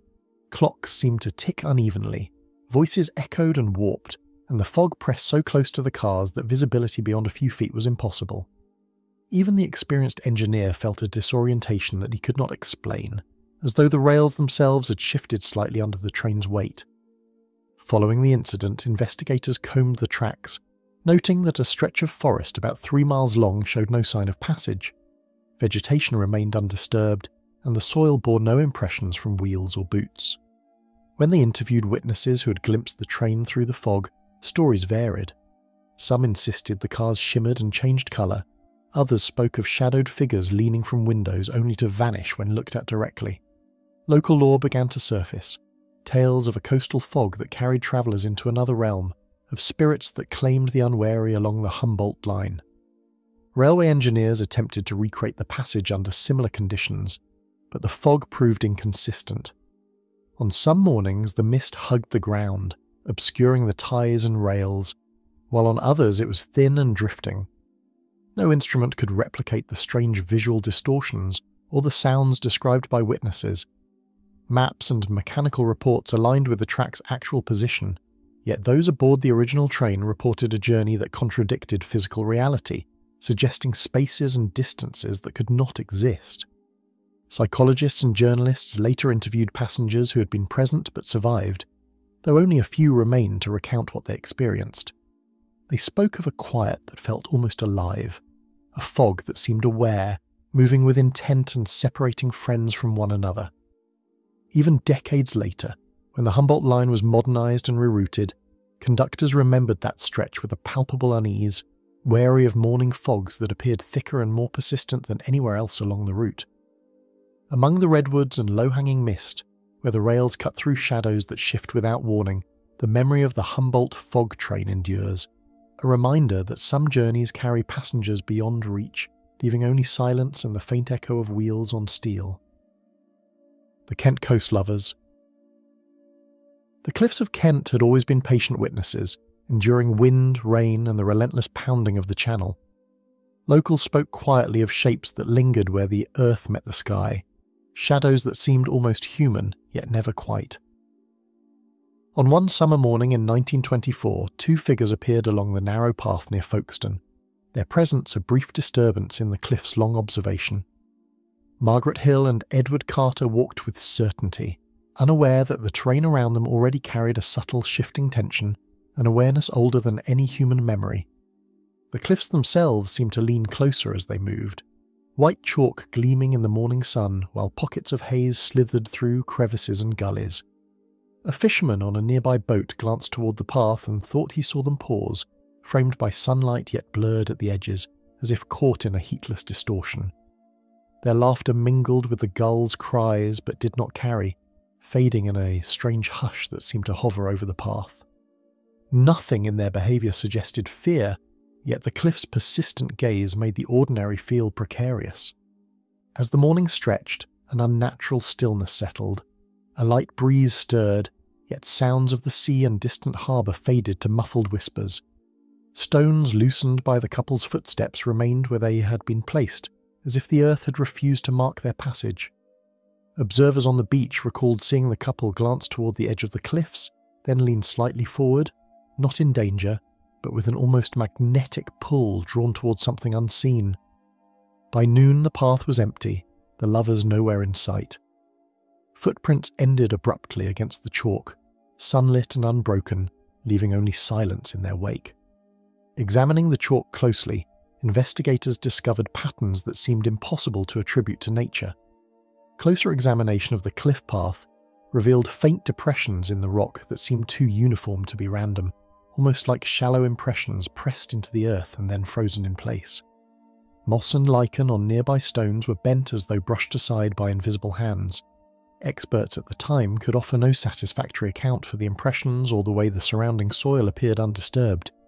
Even the strongest gusts of wind seemed incapable of creating such precise disturbances, hinting at the presence of a force that remained hidden from view.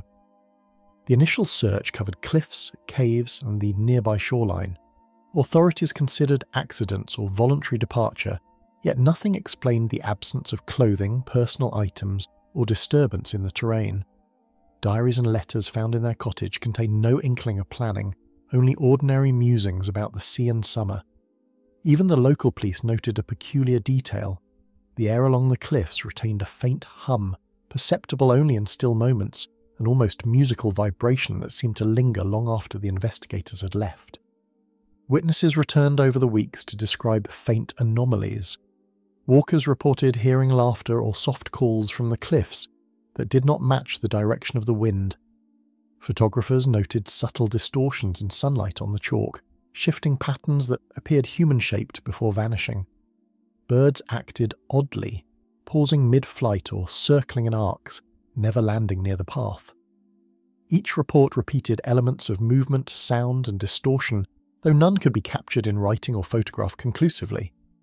One fisherman later described a flicker of reflection in a pool beneath the cliffs, a figure that bent and stretched unnaturally, rising and falling in rhythm with the waves. Attempts to approach were met with only empty water, yet he swore the form had been there, responding to his gaze. Locals began to speak of the cliffs as a threshold, a place where perception could bend, where the human mind met a dimension not measured by tides, sun, or wind. Margaret and Edward's disappearance, previously a matter of concern and search, became the first tangible sign of something older, something woven into the landscape. Over time, reports blurred into legend. Children dared each other to approach the cliff path at dawn, listening for whispers and hoping to see the spectral pair who vanished. Explorers with scientific equipment occasionally detected faint anomalies, temperature fluctuations, magnetic inconsistencies, and subtle air currents that made compasses drift. No investigation could replicate the moment of disappearance, nor explain why no trace remained, only the lasting impression on those who had glimpsed the couple last. Even decades later, the cliffs seemed aware of human attention. Footsteps felt heavier, the wind carried subtle changes in tone, and light fractured differently at the ledges where the lovers had vanished. Photographs occasionally captured shadows that did not match the terrain, and recordings of sound revealed faint echoes of laughter, isolated from directional source. Though the story is nearly a century old, walkers along the path still sense the cliffs observing, guarding, and perhaps holding the memory of two young lovers who disappeared, leaving only whispers in the wind. Occasionally, strangers who knew nothing of the tale would feel inexplicable unease along the cliffs. Visitors reported sudden chills or vertigo when standing near the ledges, sometimes accompanied by a fleeting vision of two figures in the distance, perfectly still before vanishing. One surveyor claimed a compass spun wildly while measuring wind patterns, as if the instruments themselves were resisting observation. Local historians began cataloguing these anomalies, noting that every account, no matter how brief or sceptical, seemed to circle back to the same stretch of path where Margaret and Edward were last seen. The area had become an enduring enigma, a site where human perception could be altered without warning, and where the couple's disappearance continued to ripple outward, unseen yet palpably present. On the cliff path, if the air shifts just so, it is said the laughter of Margaret and Edward can still be heard, echoing in the place where the cliffs claimed them without a trace. The Shepherd's Hollow Fog Event. Shepherds had long regarded the hollow as a place where the land seemed to fold in upon itself, a depression between rolling hills that caught the fog before it could drift elsewhere. On a late autumn morning in 1931, 3 men led their flocks through the hollow, each man experienced in reading the weather, the terrain, and the moods of their sheep. The mist hung low, but they considered it ordinary, a thick grey curtain typical for the season. What they did not anticipate was how that curtain would soon swallow them entirely, leaving only whispers of their presence. Footsteps on frost-hardened grass were their only sound as they guided the sheep towards higher ground. Whitaker paused to inspect a stray lamb, and Collingwood called it back, his voice muted by the dense air. Sayers glanced towards the distant ridge, noting how the fog clung to the low-lying areas, twisting shapes into unrecognisable forms. Moments later, the fog thickened unnaturally, a sudden swell that seemed to roll uphill against the wind. By the time the shepherds attempted to regroup, each man found himself isolated, unable to see the others even a few paces away. Locals later described seeing strange movements through the mist that morning. Shadows appeared to dart between clumps of bracken, yet no footprints or disturbances marked the ground beneath. A young boy tending a nearby flock reported hearing faint voices, calling in tones that did not belong to any of the men he knew. When search parties were eventually dispatched, the hollow offered no trace. No shepherds, no sheep, no remnants of the morning's labour. It was as though the fog had erased every sign of life, leaving only the empty landscape in its place. The initial investigation focused on natural explanations. Could a sudden landslide or hidden sinkhole have claimed the men and their animals? Surveys of the hollow revealed no evidence of collapse, and the terrain bore no marks of struggle.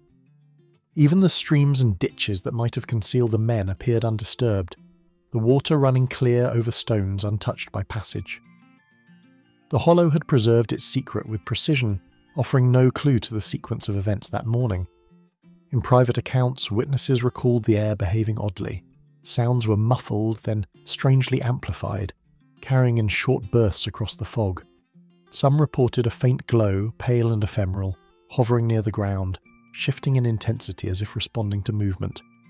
Shepherds who revisited the hollow in the days following spoke of sudden chills, of a pressure in the air that pressed downward and seemed to move with them, following their steps. Even seasoned woodsmen found themselves disoriented, the same path appearing unfamiliar and treacherous. Newspaper articles of the time speculated on abduction, foul play, and even supernatural causes, yet no evidence ever supported these theories. Local folklore provided a different explanation, rooted in tales of spirits tied to the hollow, guardians of the land who drew people into the mist when boundaries were crossed. Such stories were often dismissed, but the consistency of witness reports suggested a phenomenon beyond mere imagination, a fog that behaved with intent, selectively concealing life within its folds. Months later, Thomas Whitaker's walking stick was discovered lodged between rocks near the edge of the hollow. It bore faint scratches, but no other items from the shepherds or their flock were recovered. Scientists who examined the site noted unusual readings in the soil, magnetic anomalies inconsistent with the surrounding countryside. Some theorized that these could have been caused by electrical discharges within the fog itself, while others proposed that subterranean gas pockets might have influenced the dense mist. Yet none of these explanations accounted for the complete absence of the men. Mapping the hollow and recreating that morning proved far more disconcerting than expected. Volunteers reported sudden drops in visibility, even when atmospheric conditions were normal, the fog appearing in patches that defied logic. Compasses spun erratically near the centre of the depression, and sounds warped unpredictably, sometimes arriving moments after being made or echoing from directions where no surface existed. Geologists, meteorologists, and local historians alike were confounded, the hollow resisting every attempt at rational analysis. For generations, Shepherd's Hollow has been whispered about as a place where ordinary perception might betray the senses. Hikers and shepherds alike spoke of sudden vertigo, inexplicable echoes, and subtle distortions in light and shadow. Occasionally, an unfamiliar figure would be glimpsed in the mist, dissolving before anyone could approach. The hollow seemed to remember, holding on to impressions of those who entered and vanishing them from the world in a way that left no physical trace. Passing through the hollow, witnesses continued to sense the same strange phenomena. A weight in the air, a muted pressure against the skin, a quiet shivering that is not cold. The fog can appear without warning, dense and selective, flowing through depressions and around boulders with almost deliberate intent. Some say the voices of the missing shepherds can still be heard, carried across the hollow in irregular bursts, mingling with the wind and the distant bleating of sheep that have long since gone. And in that hollow, the fog waits, patient and absolute, ready to fold over anyone who treads its paths, leaving behind nothing more than silence and a question that no living witness can answer.